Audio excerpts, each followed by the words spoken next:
प्रणाम एवरीवन। आज है ना हम थोड़ा 14 गुण स्थानक का थोड़ा एक बेसिक ओवरव्यू लेंगे एंड वो जो ग्रंथि भेद का एक कॉन्सेप्ट है, उसको समझने का ट्राई करेंगे। बेसिकली जो सेकंड कर्म ग्रंथ है that is entirely based on 14 गुण स्थानक।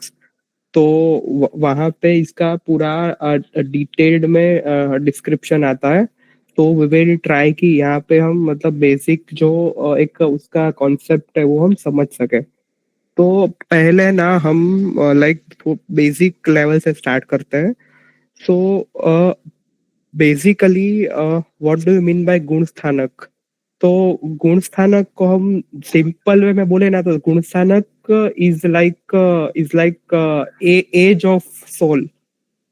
लाइक हमारा नॉर्मल एज होता है लाइक 10 साल 20 साल 30 साल, तो ऐसे ही आत्मा आत्मा का जो एज है उसको हम गुण स्थानक बोल सकते हैं। और इन अदर वर्ड्स आत्मा का जो लेवल है उसको हम गुण स्थानक बोल सकते हैं, बिकॉज गुण स्थानक वर्ड मतलब गुण स्थानक पूरा वर्ड है। उसमें उसको हम ब्रेक करें तो फर्स्ट वन इज गुण एंड सेकंड वन इज स्थानक। मतलब आप मतलब अंदर जो आत्मा के अंदर जो गुण है उसका जो लेवल है उसको मेजरमेंट करने का जो वे है। और ये मेजरमेंट के बेस से कुछ क्राइटेरिया करके अलग अलग लेवल्स बनाए हैं। तो वो सारे लेवल को गुण स्थानक बोलते हैं। तो बेसिकली गुण स्थानक इज लाइक अ लैडर जिसमें देर आर 14 स्टेप्स। तो ऐसे गुण स्थानक is nothing but but level of soul based on the virtues. तो ऐसे अलग अलग जो गुण होते हैं उसके हिसाब से आत्मा का जो टाइप सॉरी उसके हिसाब से जीव का जो प्रकार रखे होता है उसको हम गुण स्थानक बोलते हैं। जैनिज्म ऐसा हम बिलीव करते हैं कि ये जो 14 स्टेप है उसमें से जो फर्स्ट स्टेप है मिथ्यात्वी, और जो 14वां स्टेप है वो है अयोग्य केवली, मतलब जिसका मोक्ष हो चुका है। तो हम ऐसा बिलीव करते हैं कि आपको मोक्ष में जाना हो तो ये 14 स्टेप फॉलो करके ही मतलब ये 14 स्टेप में होके ही आप जा सकते हो। तो बेसिकली मोक्ष इज योर डेस्टिनेशन। और वो डेस्टिनेशन के लिए हमको ये अलग अलग मतलब ये 14th में स्टेप तक पहुंचने के लिए हमको ये 13 स्टेप यानी कि 13 स्टेशन से ही जाना पड़ता है। तो तो this is the entire concept of गुण स्थानक। अभी इसमें ना लाइक ये जो दादा दादा भगवान वाला जो पूरा सेक्ट है कल्ट है वो लोग ऐसा बिलीव करते हैं। मतलब उसका जो कॉन्सेप्ट है ना वो अक्रम विज्ञान। तो अक्रम विज्ञान ऐसा ऐसा बिलीव करता है कि आपको ऐसे स्टेप बाय स्टेप जाने का कोई जरूरत नहीं है। आज मैं फर्स्ट स्टेप पे हूँ तो मैं सीधा ऐसा केवल ज्ञान ले सकता हूँ, ऐसी ऐसा वो पूरा कॉन्सेप्ट वो लोग लेके आए हैं। तो उसके लिए उन लोगों को अक्रम विज्ञान बोलते हैं कि जिसमें आपको कोई क्रम का इंपॉर्टेंस नहीं है। तो ये जो दादा भगवान सेक्ट है वो अ, जो जो 14 गुण स्थानक का कॉन्सेप्ट है उसको पूरी तरह वायोलेट कर देता है। तो मतलब हम ये स्टेप बाय स्टेप मेथड में बिलीव करता है। तो अभी 14 गुण स्थानक, तो अभी उसको हम समझने के लिए हम थोड़े एक बेसिक कॉन्सेप्ट है वो हम रिवाइज करेंगे।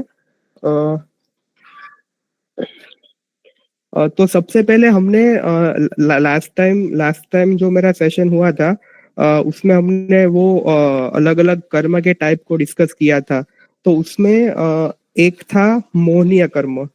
तो ये जो 14 गुण स्थानक है उसमें मतलब उसमें अब कौन से लेवल पे हम रहेंगे उसका उसका जो मेन मेन डिसीजन है वो मोहनीय कर्म की जो स्थिति या ऐसा है उसके बेस पे आता है। तो पहले like I want to describe 2-3 words so that हम अपने को मतलब जो वहां पे एज अ जार्गन यूज होते हैं तो पहले हम वो समझते हैं। पहला वर्ड आता है बंध। बंध का बंध का मतलब होता है कि हम अपना जो नया कर्म है वो हम बांधते हैं, उसको बोलते हैं बंध। फिर सेकंड कॉन्सेप्ट है, सेकंड वर्ड है उदय। तो उदय का मतलब क्या होता है कि हमने जो बांधा हुआ है उसको हम भुगत रहे हैं।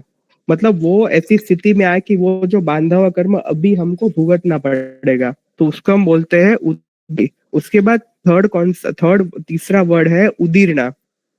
तो उदीर्णा का मतलब क्या होता है कि वो कर्म अभी तक उदय में नहीं आया हुआ है, लेकिन और वो फ्यूचर में उदय में आएगा। लेकिन हम क्या करते हैं, वो जो फ्यूचर में उदय आने वाला कर्म है उसको हम करंट टाइम में खींच के लेके आते हैं और उसको उसको भुगतते हैं, तो उसको बोलते हैं उदीर्णा। तो फॉर एग्जाम्पल हम लाइक श्रावक ऐसे वॉलेंटरीली लॉन्च करवाते हैं, तो उसमें मतलब एक एक रीजन उदीर्णा का भी है कि फॉर कि लाइक कभी ना कभी ऐसे बाल ऐसे खींच के निकलने ही वाले हैं, लाइक वो कुछ एक्सीडेंट हुआ, ऐसा कुछ हुआ, तो तब तब भी ये कर्म उदय में आएगा। तो तभी क्या होगा कि फॉर एग्जाम्पल अपना एक्सीडेंट ऐसे कुछ होता है, ऐसा बाहर हमारे बाल ऐसे सर से अलग हो जाते हैं, तो तभी हम ऐसे रौद्र ध्यान में आते हैं और रौद्र ध्यान में होते हैं, और तभी हम वो कर्म तो अपना भुगतता है, लेकिन हम नए कर्म भी बांधते हैं। तो मतलब ये लोच में एक कॉन्सेप्ट ये भी होता है कि भाई कभी ना कभी तो ऐसे बाल निकलने नहीं वाले, तो मैं वो मेरी जो पूरी पूर्ण सभान अवस्था है उसमें ही मेरे बाल खींच के मैं बाल खींच के निकालूं, और वो समय में ऐसी समता रखूं कि जिससे मेरा नया कर्म बंध ना हो। तो वो जो पूरा होता है, तो वो भी एक उदीर्णा का एक एक टाइप है। तो पहले हमने देखा बंध, उसके बाद उदय, तीसरा उदीर्णा, और चौथा वर्ड है सत्ता। नॉर्मल वे में सत्ता मतलब हम नॉर्मल मीनिंग अपना अथॉरिटी जैसा होता है कि सत्ता मतलब जिसके पास अथॉरिटी है वो। लेकिन ये कर्म कर्म ग्रंथ के उसमें सत्ता का मतलब होता है स्टॉक। कि मतलब हम ऐसा बोलते हैं ना कि कर्म सत्ता। तो व्हाट डू मीन बाय कर्म सत्ता, मतलब एक मतलब ऐसा ऐसा भी होता है कि the authority of Karma. But second meaning उसका ऐसा भी होता है कि कर्म का स्टॉक। तो आपका आपके जो सत्ता में जो कर्म है उसको आप जल्दी लाके भुगत भुगत रहे हो, उसको बोलते हैं उदीर्णा। तो सत्ता मतलब स्टॉक। तो ये बेसिकली चार चार बेसिक वर्ड है, और पूरा जो डिस्कशन इसमें होता है तो मतलब यहाँ पे ये वर्ड से बार बार यूज होता है। हाँ। तो हमने पहले देखा था मोहनीय कर्म। तो मोहनीय कर्म ने हमने बेसिक वो भी देखा था कि मतलब जो वितराग परमात्मा ने जो वस्तु के स्वरूप दिखाए हैं उससे अलग स्वरूप में उसको समझना या देखना, उसको हम बोलते हैं मोहनीय कर्म। तो और मोहनीय कर्म में हमने दो टाइप देखे थे, एक होता है दर्शन मोहनीय और एक होता है चारित्र मोहनीय। तो अभी है ना, ये जो दर्शन मोहनीय है उसके उसके तीन टाइप है। पहला आता है सम्यक्त्व मोहनीय, दूसरा आता है मिश्र मोहनीय, और तीसरा आता है मिथ्यात्व मोहनीय। तो बेसिकली पूरा अपना दर्शन मोहनीय कर्म है वो ये तीन पार्ट में डिवाइड होता है। ओके। अभी मतलब यहाँ तक यहाँ तक किसी को डाउट है कुछ? ओके, ठीक है। और तो ये तीन टाइप के दर्शन मोहनीय कर्म के प्रकार है। अभी क्या होता है कि एक एक एक अनदर कॉन्सेप्ट है दैट इज अव्यवहार राशि एंड व्यवहार राशि। तो बेसिकली जिसको अव्यवहार राशि इज बेसिकली लाइक निगोद। तो निगोद को हम बोलते हैं अव्यवहार राशि, बिकॉज उसमें दूसरी किसी चीज का कॉन्टेक्ट नहीं होता, या मतलब एक एक जो नॉर्मल नॉर्मल अपना व्यवहार है उसमें वो नहीं होता, इसलिए उसको बोलते हैं अव्यवहार राशि। और दूसरा एक आता है व्यवहार राशि। तो व्यवहार राशि मतलब निगोद से अदर देन निगोद जो होता है उसको प्राय करके व्यवहार राशि बोलते हैं। तो एक इंद्रिय, बे इंद्रिय, तेन्द्रिय, चौरेंद्रिय, पंचेंद्रिय वो सारे व्यवहार राशि में है, और निगोद है वो सारे अव्यवहार राशि में है। अभी क्या होता है कि जब भी अ, जब भी एक आत्मा मोक्ष में जाता है तब भी एक आत्मा अव्यवहार राशि में से बाहर निकलता है। और ये जो अव्यवहार राशि यानी कि जो जो निगोद है ना वो लाइक उसका स्वरूप इतना बड़ा है कि ऐसा 14 राजलोक में निगोद ऐसे पूरी तरह से भरा हुआ है। हाँ हर्ष भाई, आपने हैंड रेस किया। जीव अव्यवहार राशि से जिस प्रकार से व्यवहार राशि में आते हैं उस प्रकार से व्यवहार राशि से अव्यवहार राशि में जाना भी संभव है। यस, व्यवहार राशि से अव्यवहार राशि में भी जाना संभव है। लेकिन व्यवहार राशि से अव्यवहार राशि में जाते हैं ना, तो फिर वहां से बाहर निकलने के लिए जो ये वाला जो क्राइटेरिया है ना, कि एक आत्मा को मोक्ष में जाना होगा, वो वाला क्राइटेरिया आई थिंक वहां पे एप्लीकेबल नहीं होता। तो आप पहली बार अव्यवहार से ऊपर आते हो ना, तब भी ये क्राइटेरिया एप्लीकेबल होता है, as far as I know. तो हाँ, अब मतलब ऊपर से अव्यवहार में भी जा सकते हैं। हाँ, उसके बाद हाँ, तो ये दो, ये व्यवहार राशि अव्यवहार राशि। अभी क्या होता है कि ये व्यवहार राशि अव्यवहार राशि के बेस पे बेसिकली जीवों के तीन प्रकार है, जो हम सबको पता है। एक होता है भव्य जीव।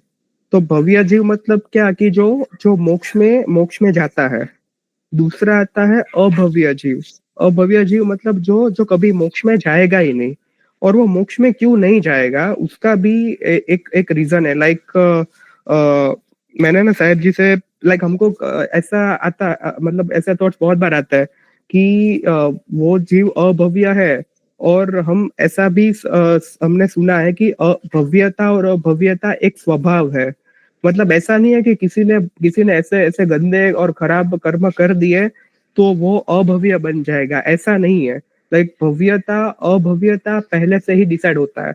तो कभी हमको क्वेश्चन आता है ना कि लाइक ये कर्म के बेस पे नहीं है, स्टिल स्टिल उसको उसने ऐसा क्या कर दिया है कि उस पे ऐसा क्या है कि उसको कभी मोक्ष में जाने का वो नहीं होता, वो क्यों ऐसे भटकता ही रहता है।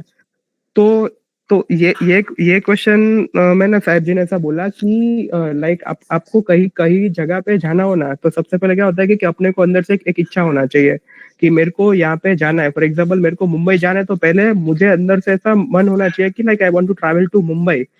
अभी ये अभव्य जीव होता है ना, उसको उसको क्या होता है कि हाँ, तो हमारा जो पूरा डिस्कशन है भव्यता अभव्यता, वो बेसिकली मोक्ष मोक्ष के कॉन्टेक्स्ट में है।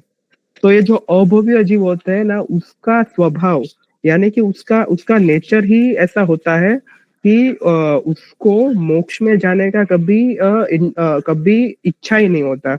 उसको डिजायर ही नहीं होता कि उसको मोक्ष में जाना है। तो उसका ऐसा स्वभाव है, इसलिए वो अभव्य है। और ऐसा भी नहीं है कि अभव्य जीव दीक्षा नहीं लेता, अभव्य अभव्य जीव दीक्षा भी लेता है। और अभव्य जीव कभी कभी भव्य जीव के ऊपर के लेवल का चारित्र पालन भी करता है। लेकिन वो जो इतना हाई लेवल का चारित्र पालन करता है, उसके पीछे उसका एक ही इंटेंशन होता है कि मेरा जो अगला भव है उसमें मुझे अच्छी सुख सुविधाएं मिले। तो इवन दो वो दीक्षा लेता है, इतना अच्छा चारित्र का पालन करता है, लेकिन उसके अंदर कभी ऐसी इच्छा ही नहीं होती कि उसको मोक्ष में जाना है, इसके लिए वो अभव्य होता है। तो ये जो अभव्यता है ना, मतलब भव्यता अभव्यता, वो जीव का एक स्वभाव है। और ये जो स्वभाव है वो उसकी जो डिजायर्स है, उसके अंदर अंदर जो पड़ा है उसके बेस पे डिसाइड होता है। तो जो अभव्य जीव है ना, उसको कभी मतलब उसको पता भी चले ना कि वो अभव्य है, तो भी उसको इसका कोई अफसोस नहीं होता कि वो क्यों अभव्य है। तो बेसिकली ये भव्यता और अभव्यता ऐसे एक एक स्वभाव है। अ, तीसरा आता है भव्य अभव्य, और तीसरा आता है जाति भव्य। तो जाति भव्य का मतलब क्या होता है, मतलब हम ऐसे वो ट्रेडिशनल मीनिंग देखें ना, तो उसका मीनिंग ऐसा है कि वो जीव के अंदर वो अभव्य नहीं है। मतलब वो जीव के अंदर मोक्ष में जाने की योग्यता है, लेकिन उसको ऐसे चांस ही नहीं मिलते कि वो मोक्ष में जाने के लिए जो योग्य पुरुषार्थ है वो कर पाए। अभी हमको क्वेश्चन होगा कि लाइक कौन से चांस नहीं मिलता है, लाइक उसको भक्ति करने का चांस नहीं मिलता, क्या नहीं मिलता। तो उसका आंसर ये है कि जो जाति भव्य जीव होते हैं ना, वो निगोद से बाहर ही नहीं आ पाते। मतलब अव्यवहार राशि में से व्यवहार राशि में आ ही नहीं सकते। कि एक बार आप व्यवहार राशि में आ गए ना, उसके बाद you have plenty of option कि जिससे आप मोक्ष मार्ग के लिए पुरुषार्थ कर सको। लेकिन जब तक आप अव्यवहार राशि में रहते हो, तब तक कोई ऑप्शन ही नहीं होता कि आप मोक्ष के लिए पुरुषार्थ कर पाओ, बिकॉज वहां पे मन ही नहीं होता। मतलब मेरा मन होगा तभी मुझे ऐसा ऐसा आएगा ना, ऐसी सोच आएगी कि हाँ मुझे ये करना है वो करना है, वहां पे तो मन ही नहीं होता। तो जो जाति भव्य जीव होते हैं ना, वो ऐसे जीव कि उसमें मोक्ष में जाने की योग्यता है, लेकिन वो कभी निगोज से बाहर ही नहीं आ पाते, तो वो जीवों को बोलते हैं जाति भव्य। तो ये जो भव्य अभव्य जाति भव्य, उसमें से जाति भव्य का मैं तो कुछ आगे डिस्कशन करने का कोई पॉइंट ही नहीं है, बिकॉज वो तो वो लोग तो वहां से ही रहते हैं, मतलब वो लोग वहां पे ही निगोद में ही रहते हैं। मेनली भव्य और अभव्य जीव, ये जो गुण स्थानक का पूरा जो प्रोसेस है, वो भव्य और अभव्य जीवों को लक्ष्य में रख के दिया गया है। और उसमें भी अभव्य जीव तो पहले गुण स्थानक से आगे बढ़ता ही नहीं है।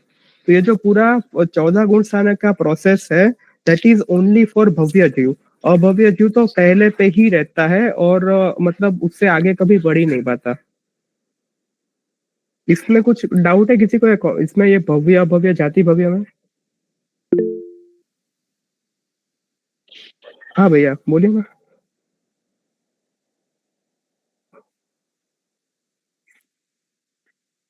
आई थिंक किसी ने हैंड रेस किया है।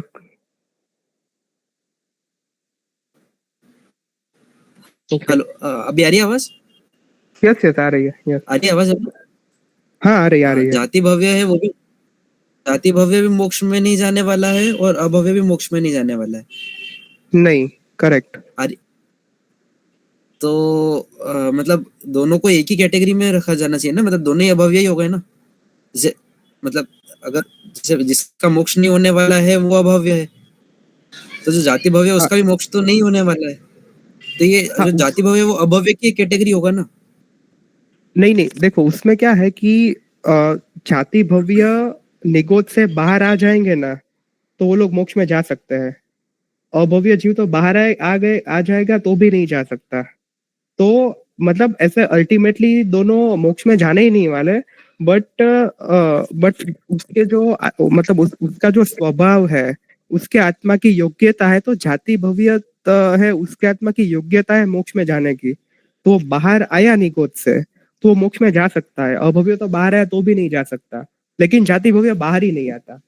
तो आप एक अपेक्षा से सोचो तो दोनों सेम लेवल पे, लेकिन हम आत्मा की योग्यता की अपेक्षा से सोचो तो दोनों दोनों डिफरेंट है। बट हाँ, अल्टीमेट आंसर सेम ही है कि दोनों में से मोक्ष में कोई नहीं जाएंगे।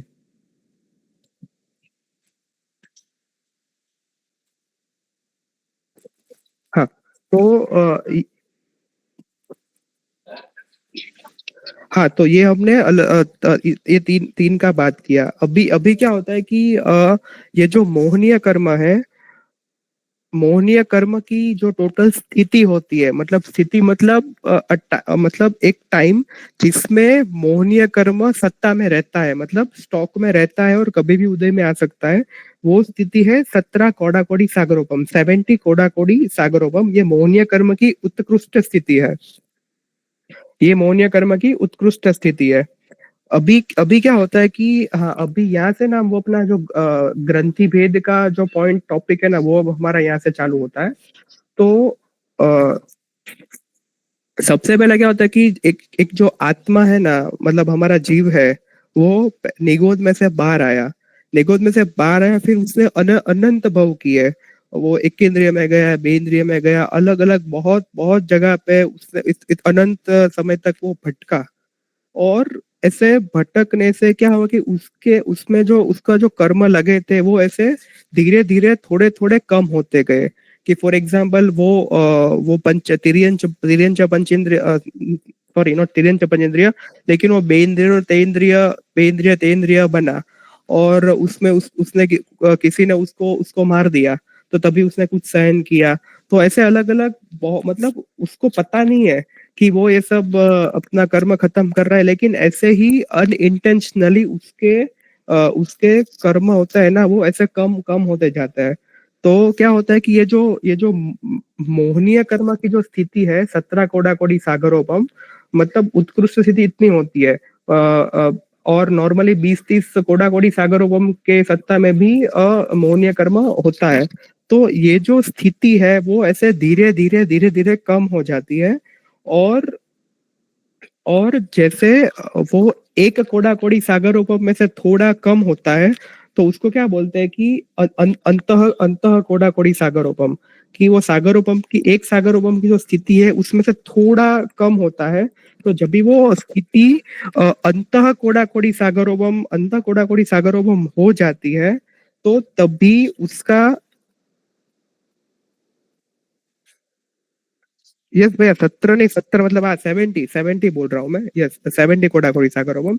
हाँ तो वो ऐसे अंतः कोडाकोडी सागरोपम हो जाता है, तो तभी अंत कोडाकोडी सागरोम सिर्फ मोहनीय नहीं, लेकिन सारे आयुष्य कर्म के अलावा के जो 7 कर्म है वो सबकी स्थिति ऐसे अंत कोडाकोडी सागरोपम तक आ जाती है, तब भी उसके आत्मा में है ना एक शुभ परिणाम, मतलब एक अच्छा भाव होता है ना, वो ऐसे उत्पन्न होता है कि इतनी बड़ी कर्म स्थिति थी, वो धीरे धीरे कम होती गई। तो क्या होता है कि जितनी अशुभ कर्म स्थिति जितनी ज्यादा होती है, उतना उसको मतलब उतने उसके आत्मा के अंदर अशुभ परिणाम या अशुभ विचार आते हैं।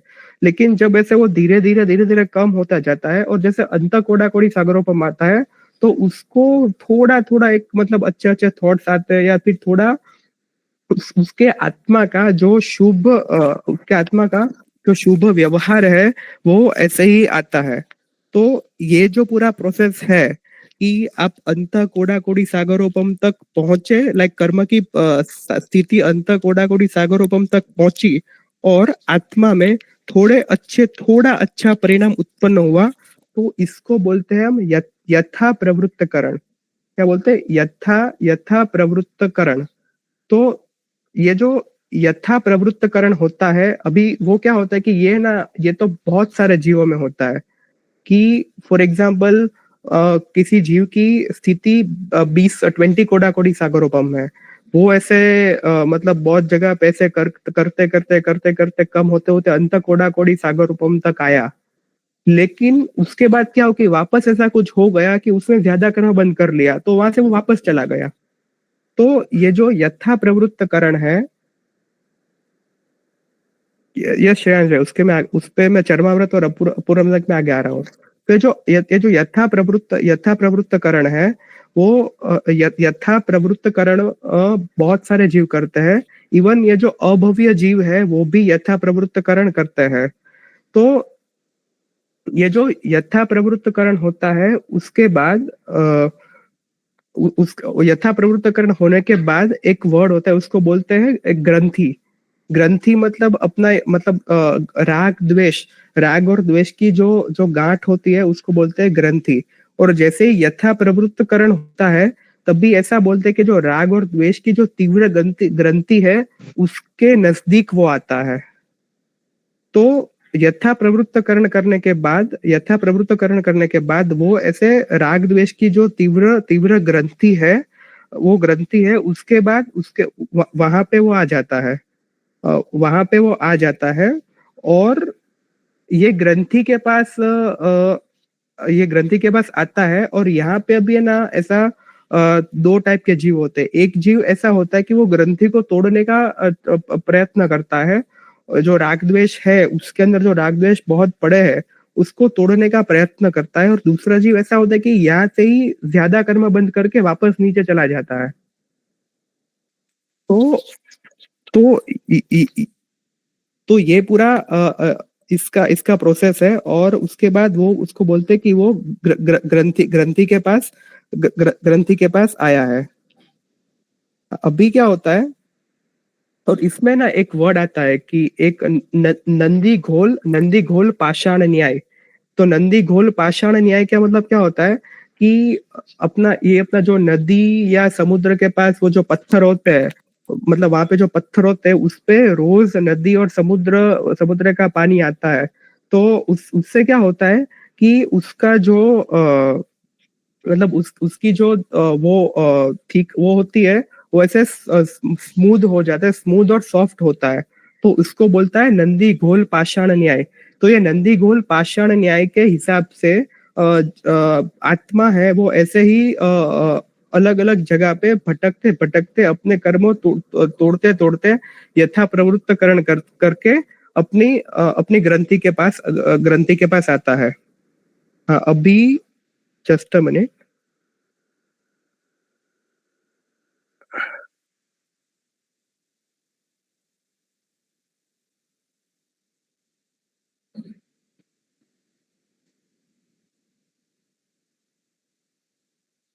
यस, तो वो ग्रंथि भेद के पास आता है। अभी हमने बोला कि ये यथा प्रवृत्त करण है, वो बहुत सारे जीव करते हैं, और बहुत सारे जीव करते हैं, और कुछ जीव वहां से आगे बढ़ते हैं, कुछ जीव वहां से आगे नहीं बढ़ते। तो इसमें आगे तो कोई ऐसा जीव जो यथा प्रवृत्तकरण करता है, और यथा प्रवृत्तकरण करने के बाद अपने आत्मा की शक्ति को, वो जो राग द्वेष उसके अंदर पड़े है, वो राग द्वेष को तोड़ने में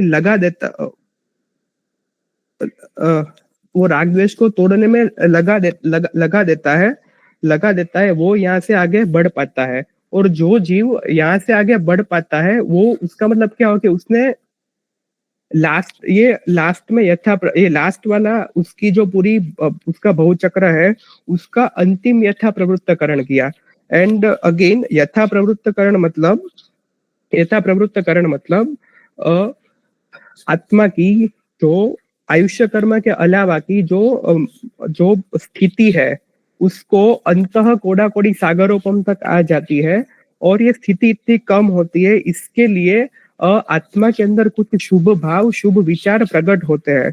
तो ये पूरा प्रोसेस है, उसको बोलते हैं, ये जो स्टेज है उसको बोलते हैं यथा प्रवृत्तकरण।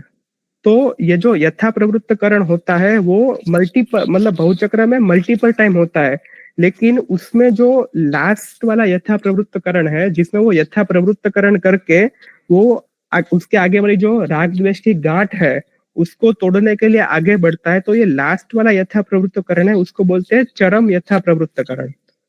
तो यथा प्रवृत्तकरण बहुत बार करते हैं, लेकिन एक बार चरम यथा प्रवृत्तकरण हुआ, मतलब आपका लास्ट वाला यथा प्रवृत्तकरण हुआ, तो उसके बाद से आपका जो आत्मा है वो आगे के स्टेप में जाता है। अभी तक में किसी को कोई डाउट है? आई नो थोड़ा है ना, ये थोड़ा तात्विक टॉपिक है, but I am just trying कि हम जितना सिंपल वे में ऐसा समझ सके। ये क्लियर नहीं हो रहा है यथा प्रवृत्तिकरण, समझ में नहीं आया। यथा प्रवृत्तिकरण का अगर हम उस शब्द को तोड़े तो यथा प्लस प्रवृत्ति, यथा का मतलब जैसी प्रवृत्ति होनी चाहिए। तो अब यहाँ पर पैरामीटर क्या होगा जज करने का, तो जो जिन आज्ञा है वैसी प्रवृत्ति करना वो जो व्यक्ति है वो शुरू कर देगा। अभी हो सकता है उसको कुछ पता भी ना हो, तत्व ज्ञान भी ना हो, लेकिन क्योंकि उसके कर्मों के अंदर मिथ्यात्व मोहनीय कर्म मंद पड़ गया है, तो धीरे धीरे उसके आत्मा में रहे हुए जो गुण हैं, नम्रता, विनय, विवेक, ये सब जागने लगेगा। तो जैसी प्रवृत्ति होनी चाहिए वो उस डायरेक्शन में आगे बढ़ने लगेगा। तो इसीलिए यहाँ पे जब ये ग्रंथि भेद से पहले जब चरमावर्त काल आता है, मतलब जब हमारा बिल्कुल लाइफ साइकिल एंड होने से कुछ टाइम ही, एक स्पेसिफिक टाइम रह जाता है, तो सबसे पहले उसके अंदर मार्गानुसारी के गुण प्रकट होते हैं। भगवान के मार्ग, वो अभी मार्ग पर आएगा उससे पहले की प्रिलिमिनरी ये स्टेट है, तो वहां पर उसके अंदर ये छोटे छोटे गुण पैदा होंगे कि मेरे को न्याय संपन्न वैभव ही कमाना है, मेरे को लोकप्रिय बनना है। फिर धीरे धीरे करके वो और आगे जब बढ़ेगा तो ये यथा प्रवृत्तिकरण की स्टेट आएगी, जहां पर उसका जो आचार विचार है वो जैसा होना चाहिए वैसा होने लगेगा। तो इसको बोला यथा प्रवृत्तिकरण। और ये मिथ्यात्व गुण स्थानक पर ही मतलब अभी हो रहा है, इसके बाद ग्रंथि भेद होगा। मिथ्यात्वी ग्रंथि मतलब अभी भी है। हाँ, ओके, समझ में आ गया, ठीक है। हाँ, तो अभी क्या होगा कि अभी वो ग्रंथि के पास आएगा, और आई थिंक ये जो अवस्था है उसको बोलते हैं अपुनर्बंधक अवस्था। तो मतलब वो ग्रंथि के पास आ गया है, वो ग्रंथि को तोड़ने का ट्राई भी कर रहा है, लेकिन अभी तक उसने वो ग्रंथि भेद किया नहीं है। तो अभी क्या होगा, यहाँ पे ग्रंथि मतलब हमको अपना जो कषाय है, वो कषाय के अंदर जो तीव्रता है, वो इंटेंसिटी है, उसको ही समझना है। तो बेसिकली ये जो मिथ्यात्व, सम्यक्त्व, मतलब ये जो मिथ्यात्व है ना, अभी तक लाइक जो बड़ा मीनिंग, हाई लेवल मीनिंग हम ऐसे समझते हैं कि लाइक हम कुदेव कुगुरु कुधर्म में श्रद्धा रखते हैं, दूसरी जगह पे जाते हैं, उसको ही मिथ्यात्व समझते हैं। बट हम जब ये यहाँ पे मिथ्यात्व का डेफिनेशन समझे तो बेसिकली वो अपने जो कषाय है, मेनली अपना मोहनीय कर्म है, उस पे डिपेंडेंट है। तो लाइक अपने में मिथ्यात्व है कि हम सम्यक्त्वी है, वो श्रद्धा तो एक पैरामीटर है ही, लेकिन दूसरा पैरामीटर ये भी है कि हमारा जो कषाय का लेवल है उसको हम इवेल्युएट करें और उसके बेस पे हम जज करें कि लाइक हमारा कषाय का लेवल बढ़ता जा रहा है कि कम होता जा रहा है। मे बी जो कम होता जा रहा है तो लाइक अपने को पता नहीं है कि हमने ग्रंथि भेद कर लिया है कि मतलब क्या है, हम सम्यक्त्व मतलब ऐसे तो हम सब सम्यक्त्व ही है, बट ये जो आत्मा के लेवल का, ये जो तात्विक लेवल का ग्रंथि भेद किया है नहीं किया है, अभी हम करने वाले हैं, वो हमको इतना पता भी नहीं है। लेकिन जब हम ऐसा समझने लगे कि हमारे कषाय कम हो रहे हैं, प्रभु वचन के प्रति श्रद्धा हमारी बढ़ रही है, हम सुदेव सुगुरु सुधर्म के प्रति हम आकर्षित हो रहे हैं, तो ये सब लक्षण जब हमें आने लगते हैं ना, तो तभी हमको ऐसा समझना चाहिए कि हम धीरे धीरे मिथ्यात्व से सम्यक्त्व की ओर या फिर ग्रंथि भेद की ओर ऐसे बढ़ रहे हैं। हाँ, तो अभी क्या हुआ कि आत्मा ने चरम यथा प्रवृत्तकरण कर दिया, वो चरम यथा प्रवृत्तकरण कर दिया और वो अपनी ग्रंथि के पास आया, और वहां और यहाँ पे अभी दूसरा स्टेप आता है। पहला स्टेप था यथा प्रवृत्तकरण, दूसरा स्टेप आता है अपूर्वकरण।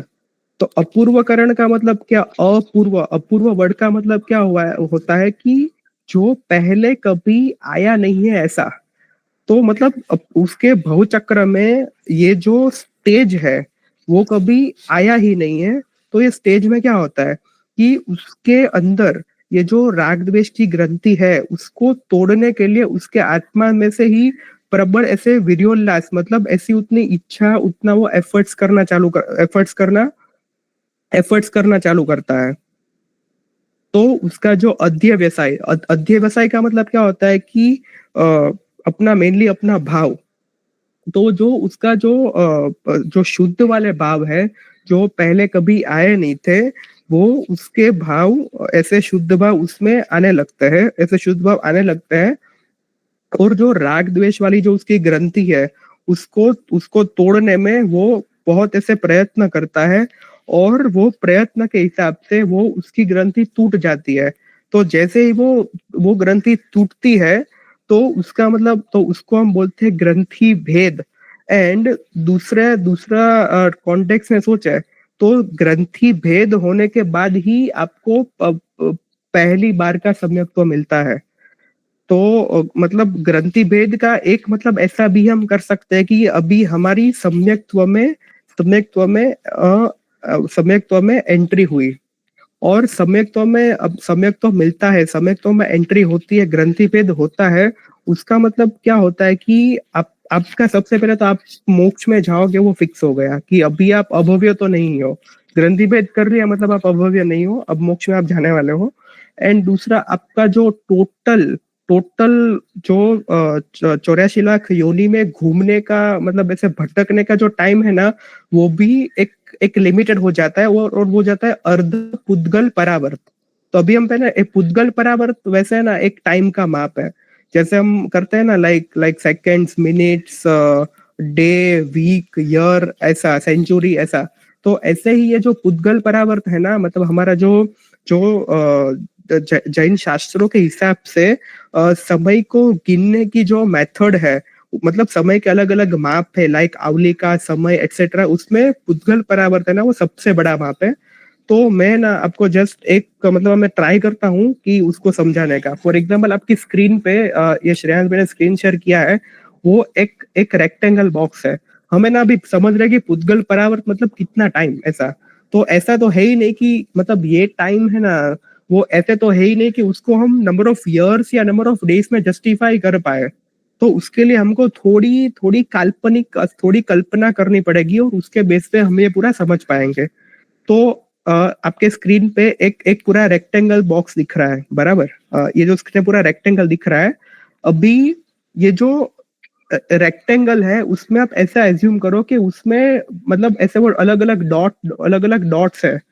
तो ये जो पूरा रेक्टेंगल स्क्रीन है उसको आप मैक्सिमम जितने उसके पोर्शन कर सकते हो अंदर अंदर वो करो। कि फॉर एग्जांपल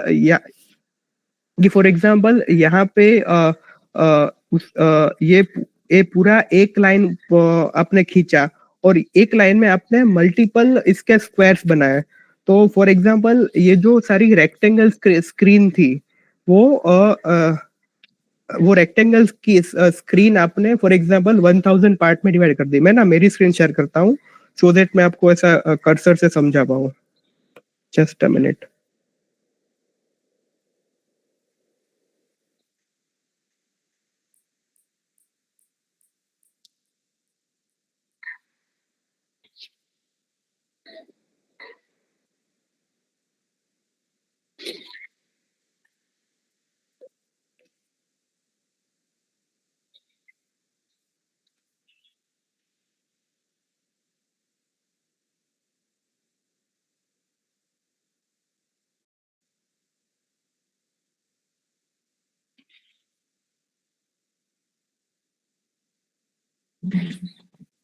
हाँ ओके, दिख रहा है ना सबको मेरा स्क्रीन? हाँ तो देखो ये पूरा ये जो एक्सेल शीट है ना, इसमें A2S तो ये पूरी जो शीट है उसको उसको समझते हैं कि ये पूरा एक रेक्टेंगल है। अभी क्या हुआ कि ये शीट में पूरी शीट को अलग अलग सेल में डिवाइड किया है कि like A1 B1 C1 etcetera, और नीचे भी A2 A3 एक्सेट्रा। अभी क्या हो कि आपका फॉर एग्जांपल आपका जीव यहाँ पे है, जीव का आयुष्य पूर्ण होता है और उसके बाद उसका जो दूसरा जन्म होता है, दूसरा भव होता है, वो फॉर एग्जांपल यहाँ होता है, मतलब A1 से वो C1 में आता है। एक ये पॉसिबिलिटी है। दूसरा पॉसिबिलिटी ये है कि वो यहाँ पे A1 पे मरेगा, मतलब A1 पे उसका आयुष्य पूर्ण होगा और यहाँ पे सीधा B1 में आएगा। तीसरा पॉसिबिलिटी है कि यहाँ पे A1 पे उसका आयुष्य पूर्ण होगा और यहाँ पे A2 में आएगा। तो मतलब 3 पॉसिबिलिटी है। पहला पॉसिबिलिटी कि A1 से B1 में जाए, दूसरा पॉसिबिलिटी A1 से A2 में आए, और तीसरा पॉसिबिलिटी A1 से कहीं पे भी जाए लेकिन ये जो बाजू वाले जो सेल्स है लाइक B1 और A2 है वहां पे ना आए। ये 3 पॉसिबिलिटी है। अभी क्या होगा कि जीव ने यहाँ पे आयुष्य पूर्ण किया और यहाँ पे आया, ये वाली जो पॉसिबिलिटी है उस तो वो पॉसिबिलिटी के हिसाब से वो यहाँ का आयुष्य पूर्ण करके यहाँ पे आएगा, फिर यहाँ पे आयुष्य पूर्ण करके यहाँ पे जाएगा। तो ऐसे करते करते ये पूरा सारा रेक्टेंगल यहाँ तक पूर्ण कर दे तो उसमें जितना टाइम उसको लगता है उसको बोलते हैं एक पुद्गल परावर्त। तो फॉर एग्जाम्पल वो A1 में था, फिर उसने एक भव यहाँ पे किया H10 में किया, दूसरा भव उसने यहाँ पे किया, ऐसे उसने यहाँ पे लाखों भव ऐसे अलग अलग जगह पे कर दिए। आफ्टर उसके 1 लाख भव के बाद वो घूम के वापस यहाँ पे B1 में आया। तो ये ऐसे उसका दूसरा स्टेप हुआ। तो ऐसे घूमते घूमते अलग अलग जगह घूमते घूमते ऐसे ही लाइन बाय लाइन वो ऐसे आगे बढ़ता है और तभी ये पूरा का पूरा रेक्टेंगल वो पूर्ण करता है। तो उसमें जितना टाइम लगता है उसको बोलते हैं पुद्गल परावर्त। तो उसके हिसाब से पुद्गल पूरा परावर्त है वो जैन दर्शन में समय का सबसे बड़ा माप माना गया है। तो इसमें किसी को कोई डाउट है ये कॉन्सेप्ट में?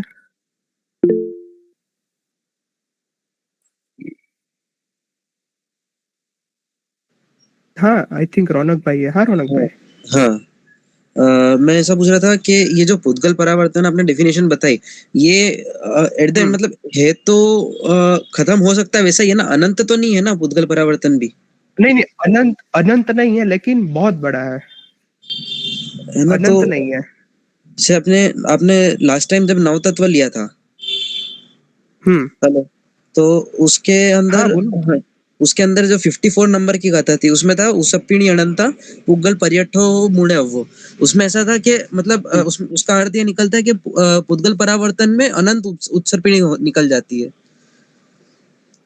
हाँ मतलब एक पुद्गल परावर्त में अनंत उत्सर्पिणी निकल जाती है, लेकिन ये जो पुद्गल परावर्त है ना वो ऐसे लाइक वो इतना बड़ा मतलब वहां पे ऐसा समझना है कि पुद्गल परावर्त इतना बड़ा टाइम है कि उसमें अनंत उत्सर्पिणी अवसर्पिणी आ जाती है ऐसा। अभी वहां पे वो अनंत का मतलब ऐसा होता है कि जिसका कोई अंत नहीं, लेकिन वहां पे भी लास्ट में अपने को अनंत को भी ऐसे तो मतलब ऐसे लिमिटेड है, थोड़ा ऐसा ही समझना पड़ेगा बिकॉज ज्यादा तो नहीं पता। लेकिन वो जो ये जो अनंत है ना उसको भी लाइक फर्दर पार्ट में ब्रेक करते हैं, और उसमें है ना कुछ अनंत ऐसा होता है कि जिसका लाइक बहुत लंबा, लेकिन उसका कहीं पे ना कहीं पे उसका स्टॉप आता है। तो ये जो पुद्गल परावर्त है ना, हम इसका ऐसा समझ सकते हैं कि वो इतना बड़ा टाइम है कि उसमें ऐसी अनंत उत्सर्पिणी आ जाएगी। लेकिन पुद्गल परावर्त itself is a limited time, लेकिन वो बहुत बड़ा है, तो अपने को तो ऐसे अनंत टाइम है, बहुत मतलब नेवर एंडिंग है, ऐसा ही दिखता है। अच्छा, इसका एक मतलब इंटरप्रिटेशन ऐसा भी हो सकता है क्या कि पुद्गल परावर्तन जैसे इसके मतलब समस्त मतलब जैसे 14 राजलोक के हिसाब से अलग डेफिनेशन है और एक एक जीव के हिसाब से अलग है, तो उस अगर वैसे अपन सोचेंगे तो फिट बैठेगा कि हाँ। मतलब जैसे एक जीव का हो रहा है वो खत्म हो रहा है बराबर, पर मतलब 14 राजलोक के हिसाब से देखो तो वो नहीं हो रहा है खत्म ऐसा। हाँ, वो तो मतलब ऐसे ही सोचना पड़ेगा, बिकॉज लाइक हम 14 राजलोक के हिसाब से सोचे तो उसका मतलब तो हम ऐसा सोचना पड़ेगा कि सारे जीव का खत्म हो रहा है, तो वो तो पॉसिबल ही नहीं है ना। मतलब अभव्य जीव फॉर एग्जाम्पल है, तो उसका तो ये ऐसा टाइम कभी खत्म होने नहीं वाला। हाँ, ऐसा सोचते हैं ना तो ये बैठ जाता है कि ये जीव के हिसाब से सोचे तो पुद्गल परावर्तन से खत्म हो जाएगा, बाकी सबका मिला के 14 राजलोक का सोचे तो वो कभी खत्म होने ही नहीं वाला है। धन्यवाद।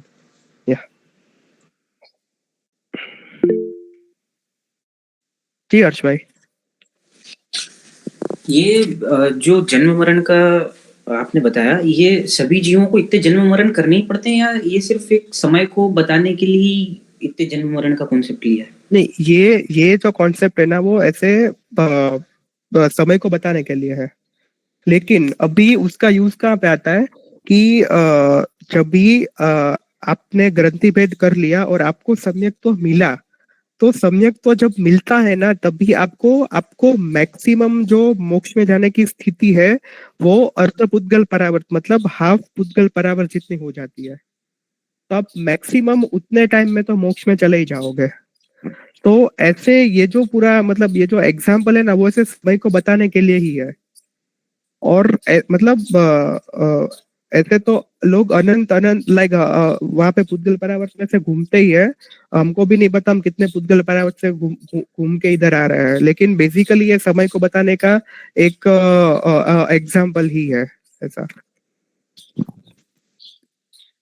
हाँ, तो जैसे जैसे ही श्रेयांश भाई, अभी आप वो प्रेजेंट कर सकते हो। हाँ, तो जैसे ही हमारा जैसे ही ग्रंथि भेद होता है, लाइक जैसे ही जो राग द्वेष की वो जगह पे तीव्र गांठ थी, वो गांठ को तोड़ देते हैं, ग्रंथि भेद होता है, उसके बाद जो स्टेप है उसको वो अपूर्वकरण होता है, उसके बाद होता है अपूर्वकरण के बाद ग्रंथि भेद होता है। अभी क्या हुआ कि ग्रंथि भेद हुआ कि उसने जो राग द्वेष की जो जो तीव्र ग्रंथि थी उसको उसको उसने तोड़ दिया। अभी क्या होगा कि अभी उसके जो बाकी के कर्म है, उसमें भी उसमें जो अलग अलग इंटेंसिटी है, कि हमने तभी समझा था कि एक होता है स्थिति, तो मतलब वो कर्म कितने समय तक अपने साथ टिकेगा। दूसरा होता है रस, कि वो कर्म के अंदर इंटेंसिटी कितनी है, जिससे पता चले मतलब जिससे वो कैसे उदय में मतलब कितनी इंटेंसिटी से कितनी तीव्रता से उदय में आ सकते हैं, वो डिसाइड होता है। वो सब चीजें अपूर्वकरण के बाद ऐसे धीरे धीरे धीरे धीरे कम होने लगती है, धीरे धीरे कम होने लगती है।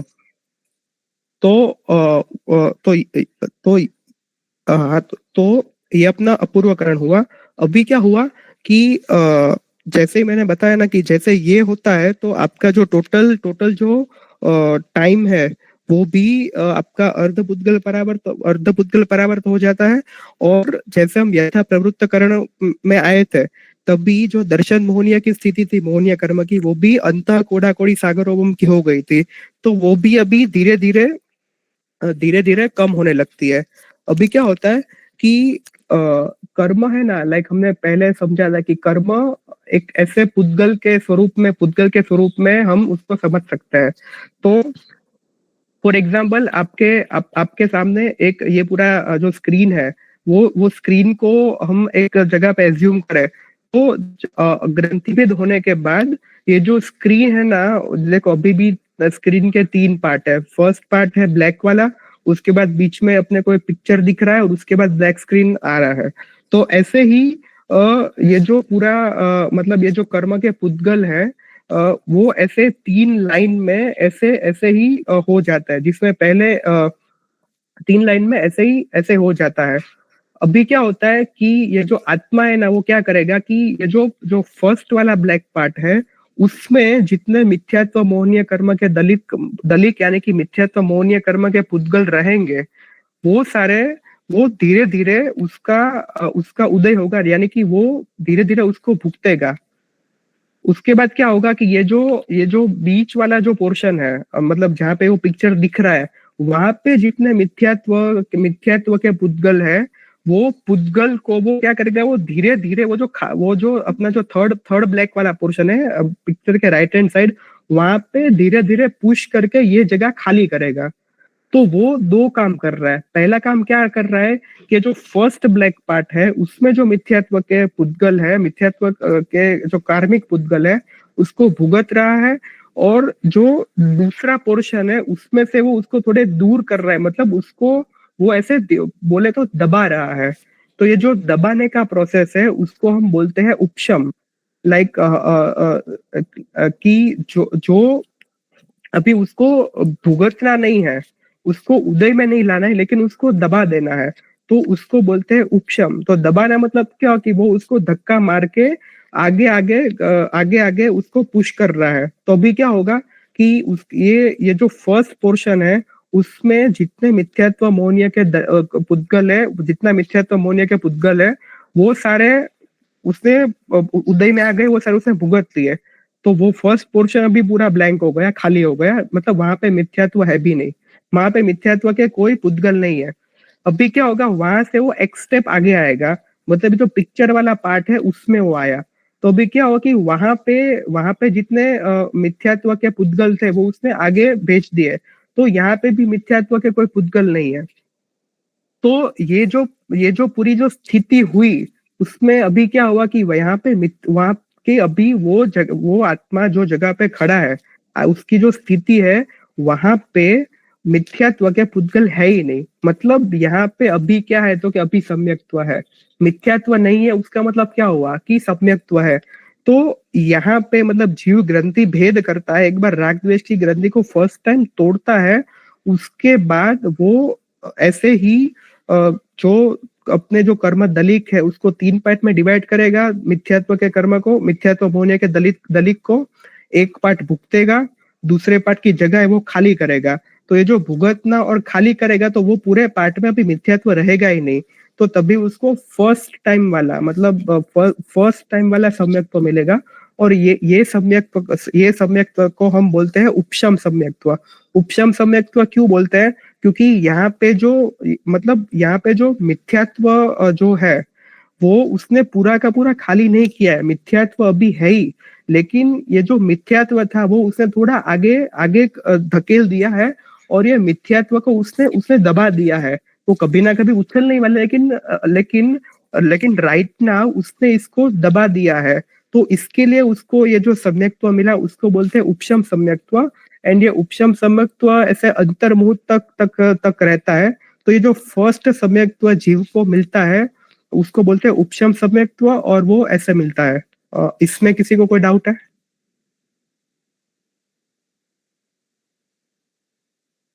ठीक है,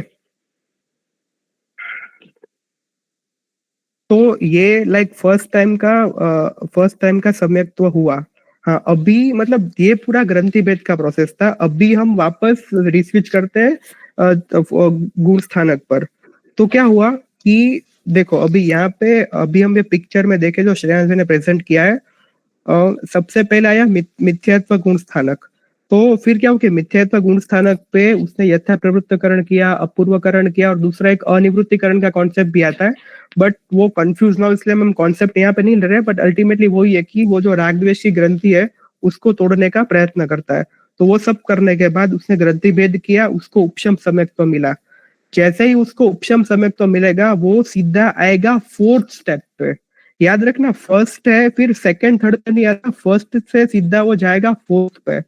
तो फोर्थ अपना है वो क्या है, वो गुणस्थानक का नाम है अविरत सम्यक दृष्टि।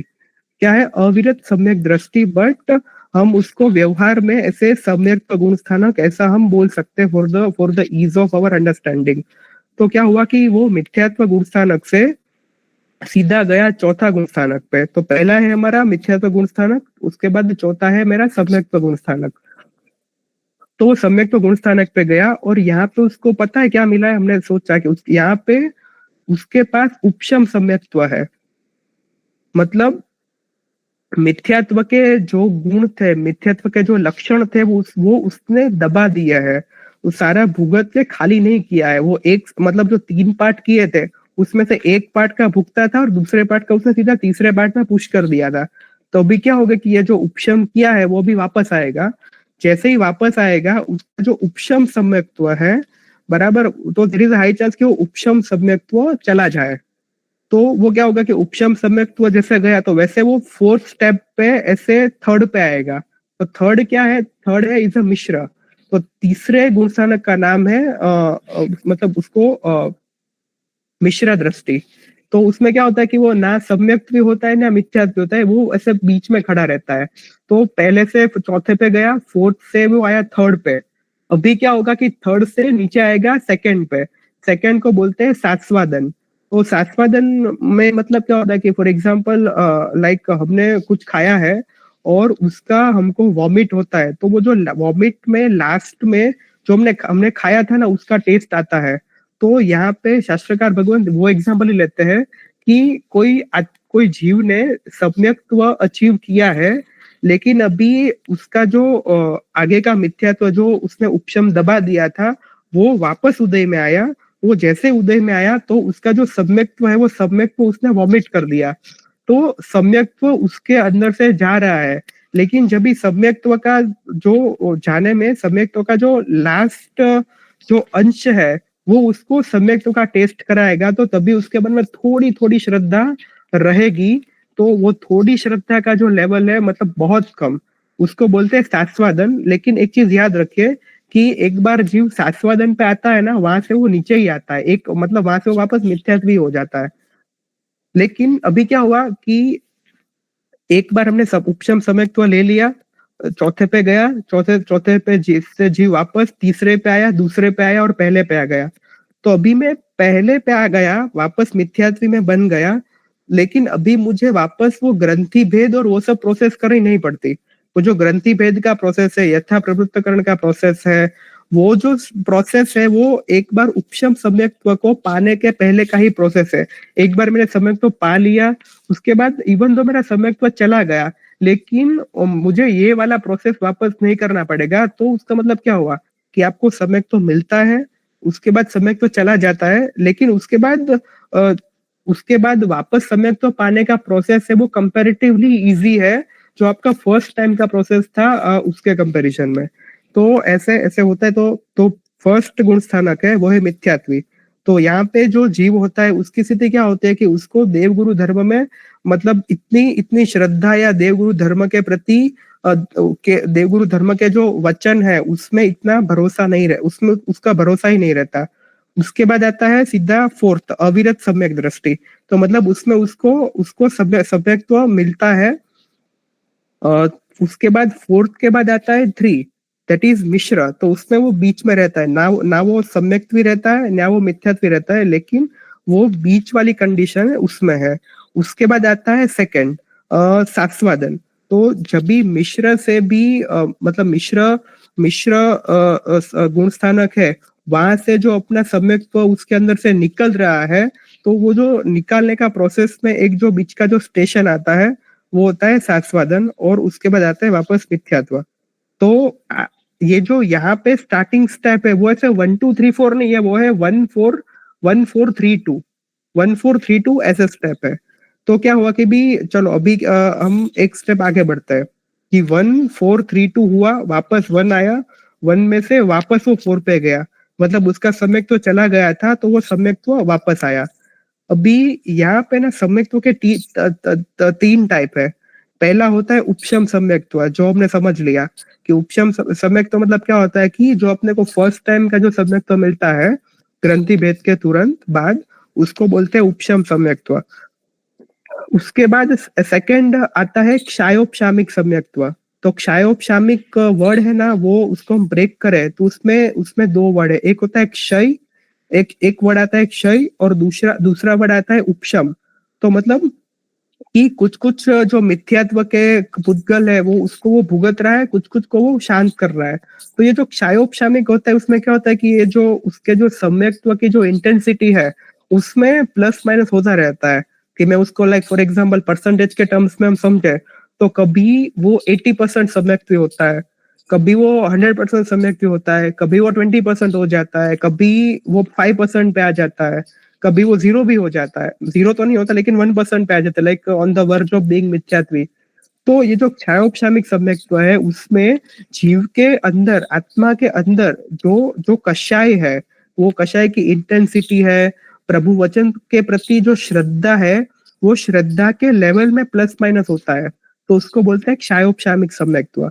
और तीसरा होता है क्षायिक सम्यक्त्व। तो क्षायिक सम्यक्त्व मतलब क्या कि आपका जो देवगुरु धर्म के प्रति की जो श्रद्धा है वो अभी इतनी अड़ग और अचल है कि कोई उसको हटा नहीं सकता, कोई उसको हिला नहीं सकता। तो उसको बोलते हैं क्षायिक सम्यक्त्व। फॉर एग्जाम्पल इसका एग्जाम्पल है कि श्रेणिक महाराजा थे, उसके बाद क्षायिक सम्यक्त्व था, उसके बाद उसके पास क्षायिक सम्यक्त्व था। तो ये जो क्षायिक सम्यक्त्व है ना वो that is entirely based on your thoughts कि हम मतलब वो बंदा कितना भी पाप करता हो, कृष्ण महाराजा थे तो वो भी क्षायिक सम के दी थे। तो वो बंदा कितना भी पाप करता हो लेकिन उसके अंदर उसके मन में जो प्रभु वचन के प्रति श्रद्धा है ना वो ऐसे अड़ग ही रहती है, तो उसको बोलते हैं क्षायिक सम्यक्त्व। और क्षायिक समकृति ऐसे नरक में भी जा सकते हैं। तो फॉर एग्जाम्पल शनिक महाराजा नरक में, कृष्ण महाराजा भी नरक में है, लेकिन क्या होगा कि नरक में भी उसके पर जो अत्याचार हो रहे हैं तो वो समय में भी उसका जो मन है वो ऐसे स्थिर है और ये जो प्रभु के वचन है उसमें उसकी श्रद्धा अड़ग और अचल है। तो ये होता है क्षायिक सम्यक्त्व। हाँ, तो ये जो अपना फोर्थ स्टेप है वो फोर्थ स्टेप है श्रद्धा के लेवल का, कि भाई अभी हमने में लाइक श्रद्धा तो सारी आ गई कि भाई अभी श्रद्धा तो है, चलो लाइक हम सब मानते भी है कि ये सब करना चाहिए। उसके बाद आता है फिफ्थ स्टेप, उसको क्या बोलते हैं देशविरति। और अपनी लैंग्वेज में बोले तो श्रावक श्राविका होते हैं, वो फिफ्थ स्टेप में आते हैं कि फोर्थ स्टेप पे मुझे श्रद्धा तो आ गई, लाइक मैं विचार से तो मैंने सब एक्सेप्ट कर लिया, लेकिन अभी मुझे उसको आचार में लाना है। तो जब भी हम ये जो सिद्धांत है फॉर एग्जाम्पल उसको हम आचार में लाते हैं, यानी कि सिंप्लीफाई वे में हम 12 व्रत जो है श्रावक के, वो 12 व्रत में से किसी एक भी व्रत को हम अंगीकार करते हैं तो हम ये जो देश विरत वाला गुण स्थानक है वहां पे आते हैं। तो ये जो सम्यक दृष्टि जो अपना चौथा गुण स्थानक है वो अपना विचार शुद्धि पे डिपेंड करता है, और आपका जो फिफ्थ गुण स्थानक यानी कि देश वृत्ति गुण स्थानक है वो आचार शुद्धि पे डिपेंड करता है। तो आप 12 में से कोई भी एक व्रत हम स्वीकार करते हैं तो हम देश वृत्ति गुण स्थानक पे आ जाते हैं। और मतलब द्रव्य की अपेक्षा से हम देश वृत्ति वाले गुण स्थानक पे है, भाव की अपेक्षा से तो केवली भगवती बता सकते हैं कि हम कौन से गुण स्थानक पे बेस्ड ऑन अवर कषाय। बिकॉज इसमें गुण स्थानक में बेसिकली सबसे बड़ा जो पार्ट है वो कषाय ही प्ले करता है। हाँ, तो फिफ्थ स्टेप आया आपका देश विरत, उसके बाद आता है प्रमत सर्वविरत। तो और 7वां स्टेप है अप्रमत सर्वविरत। तो प्रमत का मतलब क्या हुआ, मतलब पहला तो सर्वविरत मतलब क्या हुआ कि जिसने दीक्षा ली है। तो जो साधु है, साधु साध्वी जी है, वो सारे छठे और 7वें गुण स्थानक में आते हैं। तो और अभी इसमें क्या होता है कि सर्ववीरती देखो 6th और 7th दोनों में कॉमन है, सर्ववीरती वर्ड कॉमन है, तो उसका मतलब साधु साधु जी यहाँ पे 6th और 7th में आ जाएंगे। अभी 6th में आगे क्या लिखा है प्रमत, और 7 में क्या लिखा है अप्रमत। तो प्रमत का मतलब क्या होता है कि लाइक थोड़ी जो लेजीनेस या मतलब जो कुछ भी होता है उसको हम बोलते हैं प्रमाद, मतलब जो प्रमाद में है उसको बोलते हैं प्रमत, और जो प्रमाद से बाहर है उसको बोलते हैं अप्रमत। तो शास्त्रकार ग्रंथ यहाँ पे ऐसा फरमाते हैं कि ये जो साधु साध्वी जी होते हैं वो ये ये 6th एंड 7th ये दोनों गुण स्थानक में कांस्टेंट स्विच ओवर करते रहते हैं कि कोई भी एक गुण स्थानक पे वो एक अंतर्मुद से ज्यादा नहीं रहता है।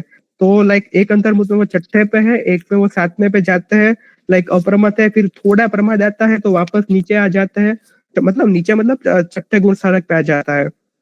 और यहाँ पे प्रमाद मतलब लेजीनेस, वो तो बहुत बड़ा वर्ड है, बहुत स्थूल अर्थ है, लेकिन यहाँ पे इतना स्थूल अर्थ नहीं समझना है, वो सूक्ष्म अर्थ के हिसाब से ये पाठ किए गए हुए हैं।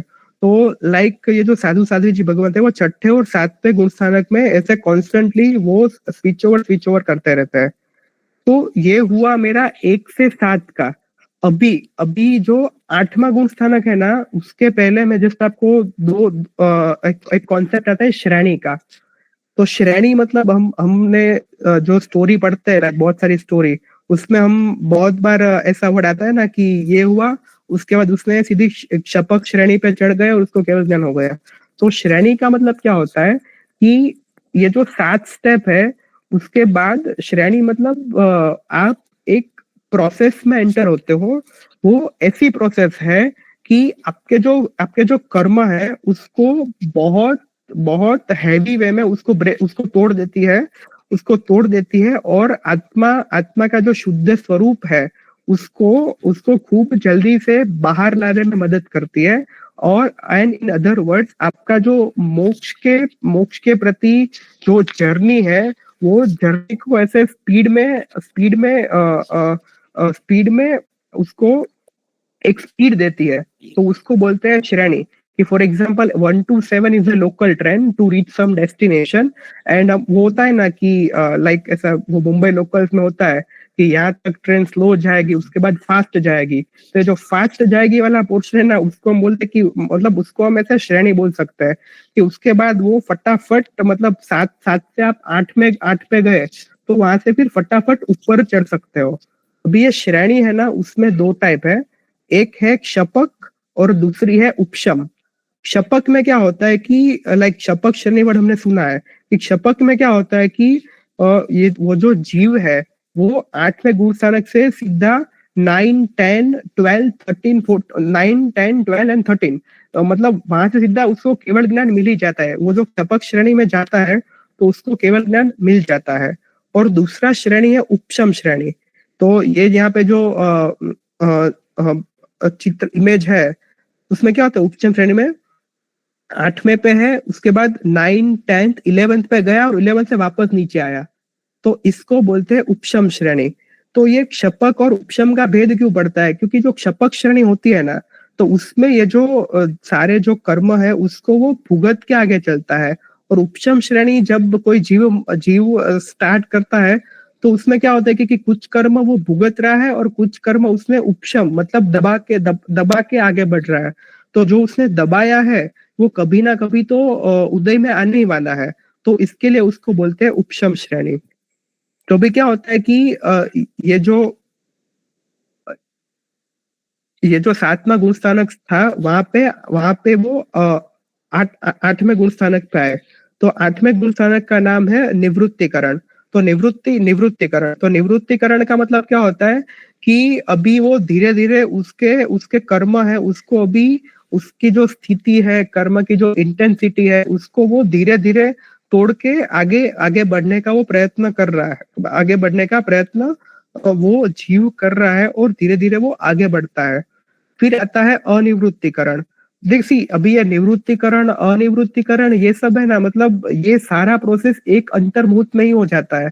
तो लाइक उसका एवरी स्टेप ऐसे हम डिटेल में डिक्टेट करना है ना, मतलब समझना थोड़ा मुश्किल है। बट उसको हम एक सिंप्लीफाई वे में सोचे ना तो क्या होता है कि आपका जो 8वां स्टेप है उसमें भी आपका कर्मक्षय होता है, 9वें स्टेप में भी आपका कर्मक्षय होता है, 10वें स्टेप में आपका कर्मक्षय होता है। लेकिन ये जो कर्मक्षय की जो इंटेंसिटी है, कर्मक्षय का लेवल है, वो धीरे धीरे बढ़ता जाता है। तो आपके ज्यादा कर्म वहां से टूटते हैं। ओके, तो ये जो 8वें गुण स्थानक से आगे बढ़ने की बात है उसको हम बोलते हैं श्रेणी। अभी सेकंड क्वेश्चन अपने दिमाग में ये आता है कि श्रेणी मतलब ये श्रेणी में कौन जा सकता है, लाइक क्या हम श्रेणी में जा सकते हैं? लाइक सी 7वें गुण स्थानक तक तो हम सब पहुंच सकते हैं, लेकिन उससे आगे कैसे जाना? तो श्रेणी में जाने के लिए सबसे इम्पोर्टेंट कंडीशन है संघीयण, मतलब अपना जो बॉडी स्ट्रक्चर, मतलब जो 6 टाइप के संघीयण बताए गए हैं, तो वो उसमें जो फर्स्ट संघीयण है वो आपकी जो बॉडी है, मतलब आपका जो बॉडी स्ट्रक्चर है वो कितना स्ट्रांग है, उसके हिसाब से 6 पार्ट दिए गए हैं। और अभी के टाइम में सबके पास छठा संघीयण है, मतलब जो लास्ट संघीयण है वो ही है। और आपको श्रेणी मानने के लिए, श्रेणी में आगे बढ़ने के लिए, श्रेणी स्टार्ट करने के लिए आपके पास फर्स्ट संघीयण होना ही चाहिए। तो उसका मतलब ये हुआ कि ये समय में सबके पास किसी के पास पहला संघीयण नहीं है, तो कोई श्रेणी स्टार्ट नहीं कर सकता। तो ये समय पंचम काल में अभी हम 7वें गुण स्थानक तक ही जा सकते हैं, उससे ऊपर हम नहीं जा सकते। तो अभी क्या होगा कि ऐसे उसने वो कर दिया, तो अभी क्या हुआ? हाँ, और यहाँ पे ना एक interesting point like I want to discuss कि चलो हम क्या बोलते हैं कि अभी भरत क्षेत्र से मोक्ष नहीं है, बराबर, महाविद्य क्षेत्र से मोक्ष है।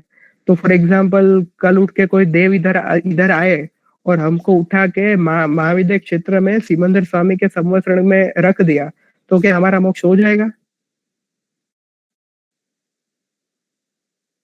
या फिर किसी रिवर्स सिनारियो, करेक्ट, नहीं होगा, रिवर्स सिनारियो। चलो अभी महाविद्य क्षेत्र का एक जीव है, बराबर, उसको कोई देव उठा के इधर भरत क्षेत्र में उसको यहाँ पे लाके रख दिया और उसको बोल दिया कि अभी आप वापस महाविद्य में नहीं जा सकते, आपको जो आराधना करनी हो आप यहाँ से करो, तो उसका भरत क्षेत्र से मोक्ष होगा कि नहीं होगा? ओके, हाँ। तो उसमें मतलब एक क्षेत्र का पार्ट तो है, लेकिन फॉर एग्जाम्पल मतलब ये जो पूरा जो प्रोसेस है उसमें उसको श्रेणी तो स्टार्ट करनी पड़ती है। तो अभी वो महाविद्य क्षेत्र में जाके, फॉर एग्जाम्पल भरत क्षेत्र का जीव महाविद्य क्षेत्र में अभी फॉर एग्जाम्पल गया, अभी का कोई जीव है जिसका छठा संघीयण है, वो महाविद्य क्षेत्र में गया, वहां से अभी उसको मोक्ष में जाना है, तो उसको प्रोसेस तो यही फॉलो करनी पड़ेगी, मतलब उसको यहाँ से श्रेणी स्टार्ट करनी पड़ेगी, करेक्ट? तो अभी उसका जो शरीर है, उसका संघीयण है, वो संघीयण ही उसका छठा है, तो वो श्रेणी कर ही नहीं पाएगा चालू। तो वो भरत क्षेत्र के जीव को आप महाविद्य में भी अभी कोई उठा के रख दे तो वहां पे भी वो मोक्ष में तो जा ही नहीं सकता, बिकॉज उसके लिए उसको श्रेणी स्टार्ट करनी पड़ेगी, और श्रेणी स्टार्ट करने के लिए उसके पास फर्स्ट संघीयण होना चाहिए, वो स्ट्रॉन्गेस्ट बॉडी स्ट्रक्चर होना चाहिए, वो बॉडी स्ट्रक्चर उसके पास नहीं है। एंड रिवर्स सिनारियो, महाविद्य क्षेत्र वाले कोई जीव को यहाँ पे लाके रख दो तो वो यहाँ से मोक्ष में जा सकता है, बिकॉज उसके पास कैपेसिटी है कि वो श्रेणी स्टार्ट कर पाए। तो क्षेत्र तो इम्पोर्टेंट है ही, लेकिन ये जो श्रेणी स्टार्ट करने का जो एबिलिटी है, मतलब अपना बॉडी स्ट्रक्चर है, वो सबसे ज्यादा इम्पोर्टेंट है श्रेणी स्टार्ट करने के लिए। तो तभी है ना, लाइक जब भी एक बार मैंने साहिब जी को क्वेश्चन पूछा था कि मतलब चलो ये तो समझा कि शास्त्रकार भगवंतों ने ऐसा बोला है, बट लॉजिकली ये कैसे पॉसिबल है? लाइक हम तो ऐसा सोचते हैं ना कि ये जो कर्म और वो सब है, बराबर, वो हम अपने मन से वो भुगत देते हैं। तो वहां पे अपने को स्ट्रॉन्ग श्रेणी मानने के लिए अपने को स्ट्रॉन्ग बॉडी क्यों चाहिए? मतलब ये क्वेश्चन भी लाइक अब हम हमारे सबके दिमाग में आता है कि ये सब तो पूरी मेंटल प्रोसीजर है कर्म को तोड़ने की, बराबर, तो ऐसा क्यों होता है? तो एक है ना, आप सोचना कि फॉर एग्जांपल मैं आपको लाइक ये चीज हम सबने कभी फेस की है कि फॉर एग्जांपल आपने कुछ ऐसा काम कर दिया जो आपको करना नहीं चाहिए था, कि फॉर एग्जांपल आपने किसी के साथ खेलते खेलते किसी को ऐसे ही मार दिया, मतलब विदाउट एनी रीजन, और वो रोने लगा। आइडियली उसको आपको मारना नहीं चाहिए था, लेकिन आपने उसको मार दिया। तो उसके बाद आपको क्या होगा कि आपको ऐसे पश्चाताप होगा कि यार मुझे ऐसा नहीं करना चाहिए था, ऐसा नहीं करना चाहिए था। और जब भी ये पश्चाताप जब भी आपको होता है, तभी देखना आप है ना ऐसे अनईजी फील करोगे, लाइक आपके बॉडी पे थोड़ा थोड़ा स्वेट आ जाएगा, आपको थोड़ा बेचैनी बेचैनी जैसा होने, ऐसा वो सब ऐसा होने लगेगा। वो क्यों हो रहा है? क्योंकि आपने जो कुछ किया है उसका आपको पश्चाताप हो रहा है, और उसके आपके बॉडी पे भी उसका थोड़ा एडवर्स इम्पैक्ट आ रहा है। कि फॉर एग्जाम्पल आ रहा है वो, ये आपने बहुत बार फील किया होगा। तो अभी जब आप श्रेणी करते हो तो अल्टीमेटली क्या होता है, मतलब श्रेणी स्टार्ट होता है तो स्टार्टिंग में वो पश्चाताप ही होता है कि लेकिन ये वो तो पहले जो हमारा एग्जाम्पल था उसमें हमने एक छोटी सी गलती की, उसका पश्चाताप था।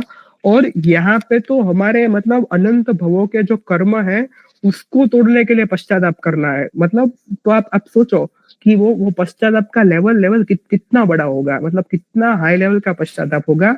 और हमारा बॉडी ये छोटी सी गलती का पश्चाताप में भी हमारा बॉडी इतना अनइजी हो जाता है।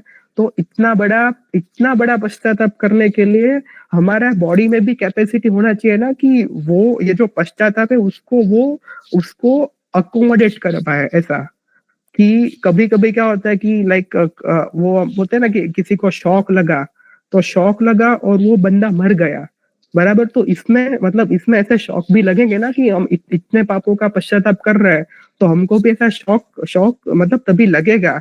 तो वो शॉक को एब्जॉर्ब करने के लिए हमारे बॉडी में वो कैपेसिटी होना चाहिए। तो इसीलिए यहाँ पे ये जो शरीर है उसको मतलब उसमें वो शरीर श्रेष्ठ होने का क्राइटेरिया दिया गया है। अदरवाइज तो क्या होगा कि जैसे ही फॉर एग्जाम्पल हमने ऐसा कुछ मतलब फॉर एग्जाम्पल हमको ऐसा जाति स्मरण हो गया, हमारे पिछले हजार हो गए पाप हमको याद आने लगे और हमने पश्चाताप करना चालू किया, तो हमारा जो बॉडी है वो पश्चाताप की इंटेंसिटी को टॉलरेट ही नहीं कर पाएगा और हमको वहां पे हार्ट अटैक आ जाएगा और हम वहां पे ही मर जाएंगे। तो दिस इज द रीजन कि वहां पे अपने पास फर्स्ट संग्रहण क्यों होना चाहिए। हाँ, तो अपना ऐसे ही होता है कि फर्स्ट संग्रहण होता है तो फिर उसने वो श्रेणी स्टार्ट किया और शपथ श्रेणी किया उसने 8, 9, 10 8, 9 और 10 पे गया।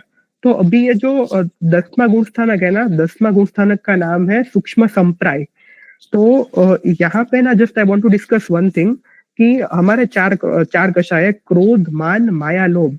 तो आप मेरे को बताओ लाइक टू ऑडियंस कि आप कौन सा ऐसा कषाय है कि जो आपको ऐसा लगता है कि हमारे साथ मतलब सबसे ज्यादा समय तक अपने साथ रहेगा और सबसे डेंजरस कषाय वो है। चार में से आपको क्या लगता है? एक आंसर है माया, दूसरा कौन सा कषाय आपको सबसे स्ट्रॉन्ग लगता है? एक है मोह, चलो तीसरा माया, मोह, दो आंसर मिले मुझे। हाँ, तो देखो इसमें ना सबसे स्ट्रॉन्गेस्ट कषाय है ना वो है लोभ। क्रोध, मान, माया, लोभ इसमें से सबसे स्ट्रॉन्गेस्ट कषाय है वो होता है लोभ। जैसे ही आप श्रेणी में आगे जाते हो तो आपके एक एक कषाय के रिलेटेड जो कर्म है वो सारे टूटने लगते हैं, लेकिन लोभ है ना, वो लोभ ही अपने 10वें गुण स्थानक तक साथ में आता है। तो आपका जो 10वें गुण स्थानक का नाम है सूक्ष्म संप्राय। तो सूक्ष्म मतलब थोड़ा, तो वहां पे 10वें गुण स्थानक में सारे आपके बाकी के सारे कषाय ऐसे टूट चुके होते हैं, लेकिन ये जो लोभ कषाय है ना वो वहां तक साथ में आता है और 10वें गुण स्थानक पे वो लोभ वाला कषाय को तोड़ने के प्रयत्न करते हैं। तो इसमें भी पूरा प्रोसेस शास्त्रकार भगवंतों ने दिखाया है कि ये जो पूरा मतलब वहां पे जितना भी लोभ है ना, वो लोभ को पहले ये जो अपना क्या बोलते हैं, ये जो हॉर्स होता है, घोड़ा होता है, तो घोड़े के कान होते हैं। मतलब एक कल्पना से वो सारे लोभ को वो घोड़े के कान के जितने अलग अलग पार्ट में डिवाइड करते हैं, तो इसको बोलते हैं अश्वकर्णाध्या। उसके बाद क्या होगा कि ये जो घोड़े के कान के बराबर जो उसने क्रोध का पोर्शन अलग किया, उसको वो चींटी के जैसे मतलब चींटी का जो साइज है उसके वो कल्पना के हिसाब से छोटे छोटे पार्ट में डिवाइड करेगा, तो उसको बोलते हैं किट्टी कर्णाध्या। और उसके बाद वो छोटा वो मतलब चींटी के साइज जितना जो पार्ट उसने लोभ का निकाला, फिर वो एक एक पार्ट को वो ऐसे भुगत के वहां पे वो लोभ खाली करेगा। तो ये जो प्रोसेस है उसको मतलब ये जो चीटी जितना पार्ट के बाद उसको भुगतने का प्रोसेस है उसको बोलते हैं किट्टी वेदन। तो 3 पार्ट हुआ कि मतलब देखो मतलब शास्त्रकार भगवंत में कितना सूक्ष्म सोचा कि पहला तो आपका 10वां गुण स्थानक है, तो वहां पे ऐसे ही सूक्ष्म लोभ है, मतलब बहुत बहुत कम लोभ है, फिर भी वो लोभ को तोड़ने के लिए 3 स्टेप बताए कि पहले आप उसको मतलब एक अपेक्षा से घोड़े के कान जितने पार्ट करो, उसके बाद आप चीटी के वो घोड़े के कान के पार्ट में से चीटी के जितना पार्ट करो, और उसके बाद वो एक एक चीटी के जितना जो क्रोध है उसको आप भुगतो और उसको आप उदय करके उसका क्षय करो। तो ये जो लोभ है वो सबसे डेंजरस कषाय मतलब 14 गुण स्थानक के आप कॉन्टेक्स्ट में सोचो तो लोभ इज द मोस्ट डेंजरस कषाय। और मतलब बाकी के जो कषाय है ना वो एक एंगल से आप सोचोगे ना तो वो लोभ से ही होता है कि फॉर एग्जाम्पल माया है, तो माया हम क्यों करते हैं? बिकॉज हमको कुछ चीज चाहिए और हमको किसी और को वो चीज लेने नहीं देनी, मतलब प्राय करके, तो इसके लिए तो इसके लिए माया करते हैं। तो उसका रीजन भी मतलब उसका बेस ही लोभ ही हुआ। फिर हम क्रोध करते हैं, तो मतलब क्रोध हम क्यों करते हैं? क्योंकि कुछ ऐसी चीज है जो हमको पसंद नहीं है, वो कुछ कर रहा है और वो चीज हमको पसंद नहीं है। वो हमको क्यों पसंद नहीं है? बिकॉज उससे हमको कुछ लॉस होता है, बराबर। तो हमको हमको वो लॉस नहीं करना है, हमको वहां से गेन ही कमाना है। तो टेक्निकली वहां पे भी हम लोभ में गए। मान में क्या होता है कि मान का मतलब क्या, हमारे में अभिमान आ जाता है। तो अभिमान आ जाता है कि कोई चीज अपने पास है, उसका हमारे पास घमंड आ जाता है, और मान में भी अपने को ज्यादा से ज्यादा पाने की लालसा होती है। तो ये भी किससे आया? तो कि ये भी लोभ से आया। तो चारों चार कषाय का जो मूल है ना वो लोभ है, और वो 10वें गुण स्थानक तक जाता है। 10वें गुण स्थानक के बाद मतलब ये जितना भी लोभ था वो लोभ वो लोभ पूरा सूक्ष्म संप्राय में तोड़ दिया। फिर जो जीव क्षपक श्रेणी जिसने स्टार्ट किया है वो 10वें गुण स्थानक से जाएगा 12वें गुण स्थानक पे। वो 11वां गुण स्थानक है उसको स्किप करेगा, बिकॉज 11वां गुण स्थानक में कोई गया, मतलब एक्चुअली 11वां गुण स्थानक है, वहां पे सिर्फ उपशम श्रेणी वाला ही जाता है, क्षपक वाला नहीं जाता। और जो जीव 11वें गुण स्थानक में जाता है वो सीधा नीचे ही पड़ता है, वो वहां से ऊपर नहीं जा सकता। वो हम थोड़ी देर बाद डिस्कस करेंगे। तो 10 में से 12 में गया, 12वें गुण स्थानक 12वें गुण स्थानक का नाम है क्षीण मोह। तो वहां पे ऑलमोस्ट उसके सारे कर्म ऐसे निकल गए होंगे। फिर आया 13वां गुण स्थानक, दैट इज सहयोगी केवली। तो सहयोगी केवली मतलब जो केवल ज्ञान होता है वो सहयोगी केवली गुण स्थानक पे होता है। तो वहां पे उसके 4 घाती कर्म का क्षय हो जाता है। और उसके बाद 14th में जो है अपना अल्टीमेट डेस्टिनेशन, जो हम सबका डेस्टिनेशन है, दैट इज अयोगी केवली। तो अयोगी केवली में जो बाकी के 4 अघाती कर्म है उसका भी क्षय हो जाता है, मतलब वो जो जीव है उसको मोक्ष हो जाता है। तो ये पूरा प्रोसेस है फ्रॉम फ्रॉम फ्रॉम मिथ्यात्व, कि हम मिथ्यात्व से कैसे उसको फर्स्ट टाइम सम्यक तो मिलता है, वहां से वो कैसे मोक्ष में जा सकता है। और दूसरा जो उपशम श्रेणी वाला पार्ट है उसमें क्या होता है कि वो 11वां गुण स्थानक पे जो उसने उसके कर्म को उपशम किया था वो वापस आता है, जो उसने दबाया था वो कर्म उछल के वापस आते हैं, और वो उसका जो उदय होता है उसके लिए वो नीचे पड़ता है। अभी क्या होता है कि ये जो नीचे पड़ता है ना 11वें गुण स्थानक से, उसमें 2 रीजन हो सकता है। पहला रीजन ये हुआ कि जब भी उसने श्रेणी स्टार्ट किया लेकिन उसका आयुष्य ही इतना इनफ नहीं था कि वो श्रेणी पूर्ण कर पाए, तो 11वां गुण स्थानक पे गया और वहां पे उसका डेथ हो गया।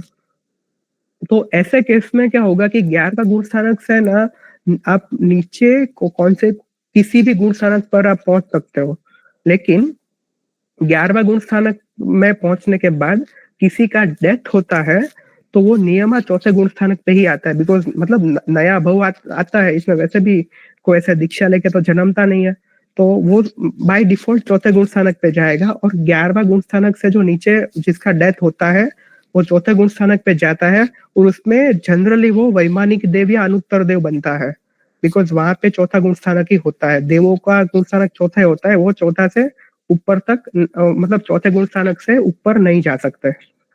और दूसरा रीजन होता है शालीभद्र, मुझे एक बार देखना पड़ेगा। दूसरा रीजन है कि उसका मतलब उसका आयुष्य है लेकिन ये कर्म का उदय हो गया और वो नीचे आता है, तो वो केस में वो नीचे कोई भी लेवल तक आ सकते हैं। लाइक आप उपशम श्रेणी है तो 11वें गुण स्थानक से सीधा पहले गुण स्थानक तक भी आ सकते हैं। लाइक मिथ्यात्व गुण स्थानक पे भी आ सकते हैं। वो डिपेंड है कि उसने कितना मिथ्यात्व वहां पे दबाया था कि क्या हुआ था। तो हाँ, तो ऐसा है। और एक जीव है ना वो लाइक मैक्सिमम आई थिंक 4 बार उपशम श्रेणी स्टार्ट कर सकता है, और आई थिंक उसके बाद जो होता है वो शपथ श्रेणी ही होता है। तो लाइक सी ये पूरा डिस्कशन के बाद है ना, हमको तो ऐसा लगता है कि लाइक उपशम श्रेणी मतलब सी हमारे लिए तो उपशम श्रेणी सी हमारे तो श्रेणी भी बहुत बड़ी बात है। और श्रेणी आप छोड़ो, लाइक आगे लाइक अभी 4 से 5 में जाना, लाइक अभी 5 तक पहुंचना भी हमारे लिए बहुत बहुत बड़ी बात है। तो ऐसे उपशम श्रेणी वाले जीव भी ऐसे बहुत उत्तम जीव ही होते हैं, मतलब क्योंकि उसने वो श्रेणी एटलीस्ट श्रेणी तो उसकी स्टार्ट एक बार उसने कर दी थी। तो बेसिकली ये जो 1 to 14 स्टेप है, तो ये पूरा जैन दर्शन के पास मोक्ष में जाने के लिए पूरा एक सिस्टमेटिक प्रोसेस है कि ऐसे ऐसे करके आपके जो सारे गुण है वो हम अपने आत्मा में कल्टीवेट करें, और धीरे धीरे हम एक एक स्टेप ऊपर चढ़ के मोक्ष में पहुंचे। और एज मैंने स्टार्टिंग में बताया था कि there are some cult like Dada Bhagwan जो ऐसा बोल दे कि ये सब चीजों का कुछ जरूरत ही नहीं है, आप ऐसे कुछ भी करके बस ऐसे मतलब निश्चय की बड़ी बड़ी वो करो और आप सीधा केवल ज्ञान पहुंच जाओगे। ऐसा ऐसा नहीं होता, because ultimately Jain Darshan is based on the कर्म। एंड जो 14 गुण स्थानक है उसमें मतलब आप 1 से 4 गए, 4 से 5 गए, तो हर एक स्टेप में आपके कर्म ही कम हो रहे हैं ऐसा। तो अभी आप कर्म के सिद्धांत में बिलीव करते हो ना, तो आपको ये 14 गुण स्थानक में बिलीव करना ही पड़ेगा। अदरवाइज आप कर्म में, अदरवाइज तो आप ये 14 आप कर्म में बिलीव करते हो और 14 गुण स्थानक में आप बिलीव नहीं करते, तो मतलब आप मोक्ष में कैसे जाओगे ना, वो किसी लॉजिकली आप कभी प्रूव ही नहीं कर पाओगे। बिकॉज एक सिंपल है कि जब आपके पास 100% जितना कर्म है और आपको 0 तक जाना है, तो आपको धीरे धीरे कम करना पड़ेगा।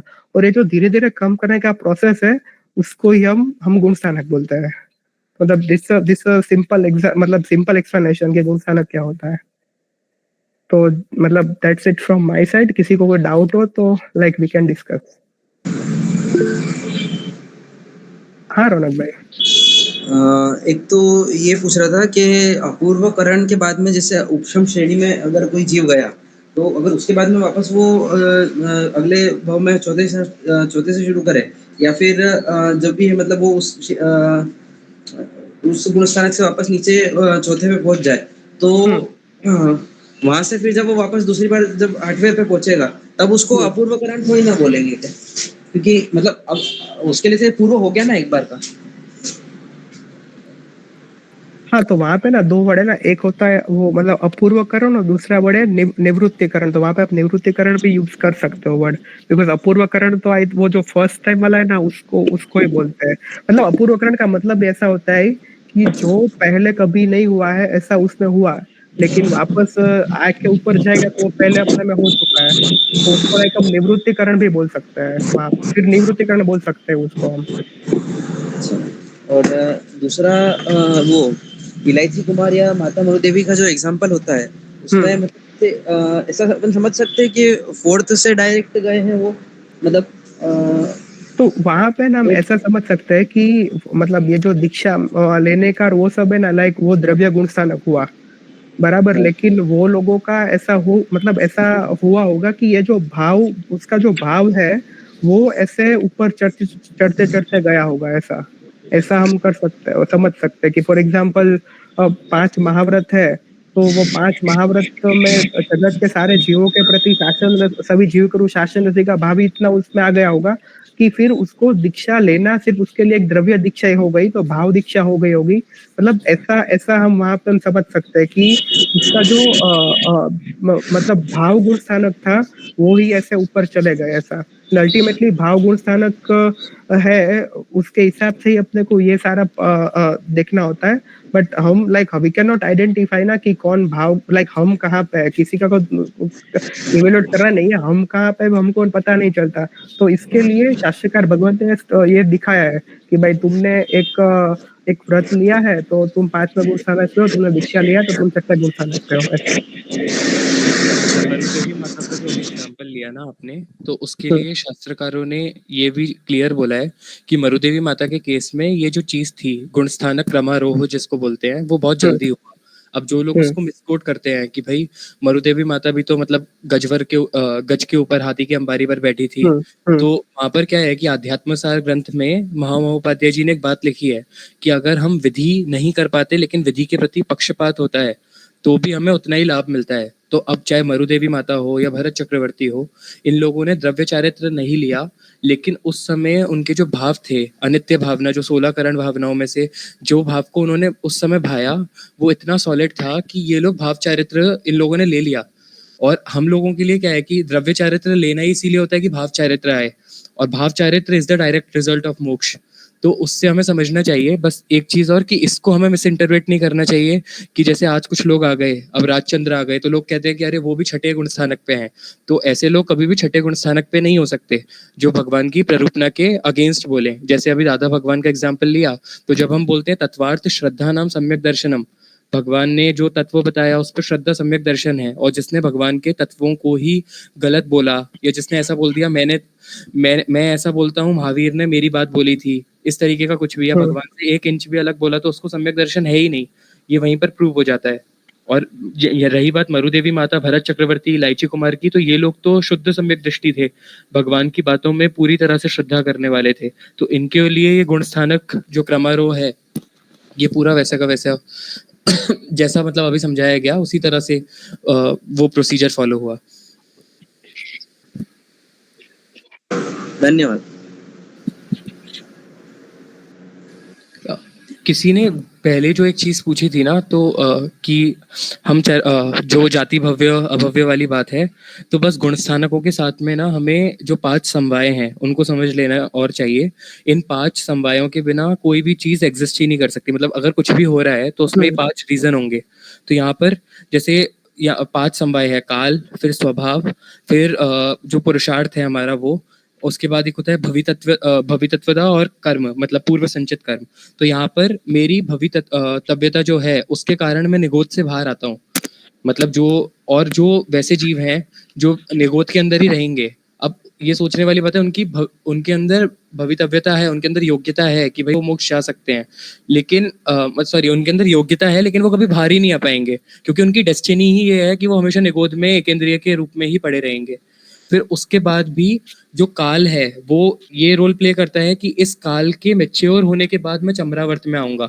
और शास्त्र क्लियर बोलते हैं कि जो अभी अपूर्ण बंधक स्टेट पे नहीं हुआ, आपको उसको धर्म की देशना ही नहीं देनी, साधुओं को, श्रावक को, उनको धर्म के बारे में बताना ही नहीं है। तो यहाँ पे टाइम भी बहुत इंपॉर्टेंट रोल प्ले करता है, कि जो अभी मल्हार भाई ने बोला ना, नदी गोल गोल पत्थर गोल गोल न्याय, कि नदी के अंदर बहते बहते पत्थर जो गोल गोल नहीं थे, जो बहुत ही मतलब जिनकी शेप बहुत अजीब सी थी, वो गोल एकदम स्मूथ हो गए। तो इसी तरह से टाइम में बहते बहते एक मेच्योरिटी पीरियड आता है, जब जैसे फ्रूट पकते हैं इसी तरह से उसका काल का परिपाक होता है और वो चमरावर्त में आता है। फिर कर्मों के कारण हम अपूर्ण बंधक अवस्था में आते हैं, जब हम धर्म सुनने के लायक बनते हैं, जब हमारे अंदर मार्गानुसार्य के गुण प्रकट होते हैं, एक अच्छे इंसान हम बन जाते हैं, और फिर पुरुषार्थ के कारण हम ग्रंथि भेद करते हैं। तो बस इस चीज को दिमाग में रखना है। और दूसरा, 14 गुण स्थानक तो उन्होंने समझाए। अब यहाँ पर पुरुषार्थ हमारे हाथ में है, लेकिन कोई बोले कि ये कैसे डिसाइड होगा कि मेरा टाइम पका है या नहीं, क्योंकि सम्यक दर्शन पाने के लिए चमरावर्त में आना, पूर्ण बंधक होना जरूरी है। तो उसके लिए शास्त्र में उपाय है, वो है चतुर शरण गमन, अर्यंते शरणम पवज्जामि, सिद्धे शरणम पवज्जामि, साहु शरणम पवज्जामि और केवली पणत्तम धम्मम शरणम पवज्जामि। इसके बिना हमारा टाइम मैच्योर होगा ही नहीं, इसके बिना हमें अपूर्ण बंधक अवस्था, इनका आलंबन लिए बिना आएगी नहीं। इसके बाद है सुकृत की अनुमोदना और दुष्कृत की घरेया। तो ये 3 जो उपाय हैं इस स्वाध्याय के बाद से हमें इन तीन उपायों का ज्यादा से ज्यादा सेवन करना है, जिससे हमारा भी काल पके। और जो मिथ्यात्व की ग्रंथि के बारे में हमने बात करी, जो राग द्वेष की ग्रंथि है, मिथ्यात्व मोहनिया की ग्रंथि, और उसके ऊपर जो 4 कषाय हैं, अनंतानुबंधी कषाय, जो 1 साल से ज्यादा जिनका पीरियड होता है, जिसके लिए हम संवत्सरी का प्रतिक्रमण करते हैं, उसकी ग्रंथि को तोड़ने के लिए हमें आज से मेहनत शुरू करनी चाहिए। तभी इस स्वाध्याय का कोई भी मतलब उसकी सार्थकता होगी। और लास्ट में हम फिर से मल्हार भाई को धन्यवाद बोलते हैं, क्योंकि उन्होंने इतने अच्छे एग्जाम्पल्स के साथ में ये समझाया। बाकी जो गुण स्थानक का जो टॉपिक है, जो ये ग्रंथि भेद का जो टॉपिक है, ये बहुत टफ है, इसको समझना इतना इजी नहीं है। इसीलिए पूरा का पूरा जो सेशन है वो रिकॉर्ड भी किया है, एक बार आप और सुनना। और अगर किसी को कुछ और भी पूछना हो तो मल्हार भाई को मतलब वो व्हाट्सएप के थ्रू भी मतलब पूछ सकते हैं। तो बस हमें अपने दिमाग में रखना है कि आज तक अनंत काल से जो ये मिथ्यात्व की ग्रंथि थी, वो उसके कारण हमारी मान्यता उल्टी थी। हम सही को गलत और गलत को सही समझते आए हैं, लेकिन अब से हमें सही को सही और गलत को गलत समझना है। उसके लिए जो ये राग द्वेष की ग्रंथि है, जिसके ऊपर 4 अनंतानुबंधी कषाय हैं, क्रोध मान माया लोभ, इसको पूरी तरह से हमें उखाड़ना ही है। और इस चीज को दिमाग में रख के अरिहंत सिद्ध साधु और केवली भगवान के द्वारा प्ररूपित इस धर्म का हम आलंबन लेंगे। आगे वाले सेशन के अंदर मल्हार भाई से ही हम अमृतवेल की सच्चाई या ऐसा कोई चीज का स्वाध्याय सुनेंगे, जिससे हम इस चीज में आगे बढ़ पाए कि कैसे इन 4 शरण का आलंबन लेना है, कैसे अब सारी दुनिया में जितने लोग सुकृत करते हैं, कुछ अच्छा करते हैं, तो उसकी अनुमोदना करनी है, और अपने द्वारा किए हुए दुष्कृत की निंदा करके हमें आगे बढ़ना है। तो अगर अभी भी किसी और को कुछ डाउट हो, या ये जो अक्रम विज्ञान वगैरह के बारे में भी उन्होंने बताया, इसके बारे में कुछ भी पूछना हो, कहाँ से मतलब गुण स्थानकों के बारे में और डिटेल में किसी को पढ़ना हो, तो वो आप अभी भी पूछ सकते हो, और बाद में स्वाध्याय को जो रिकॉर्डिंग है उसको सुनकर दोबारा से भी पूछ सकते हो।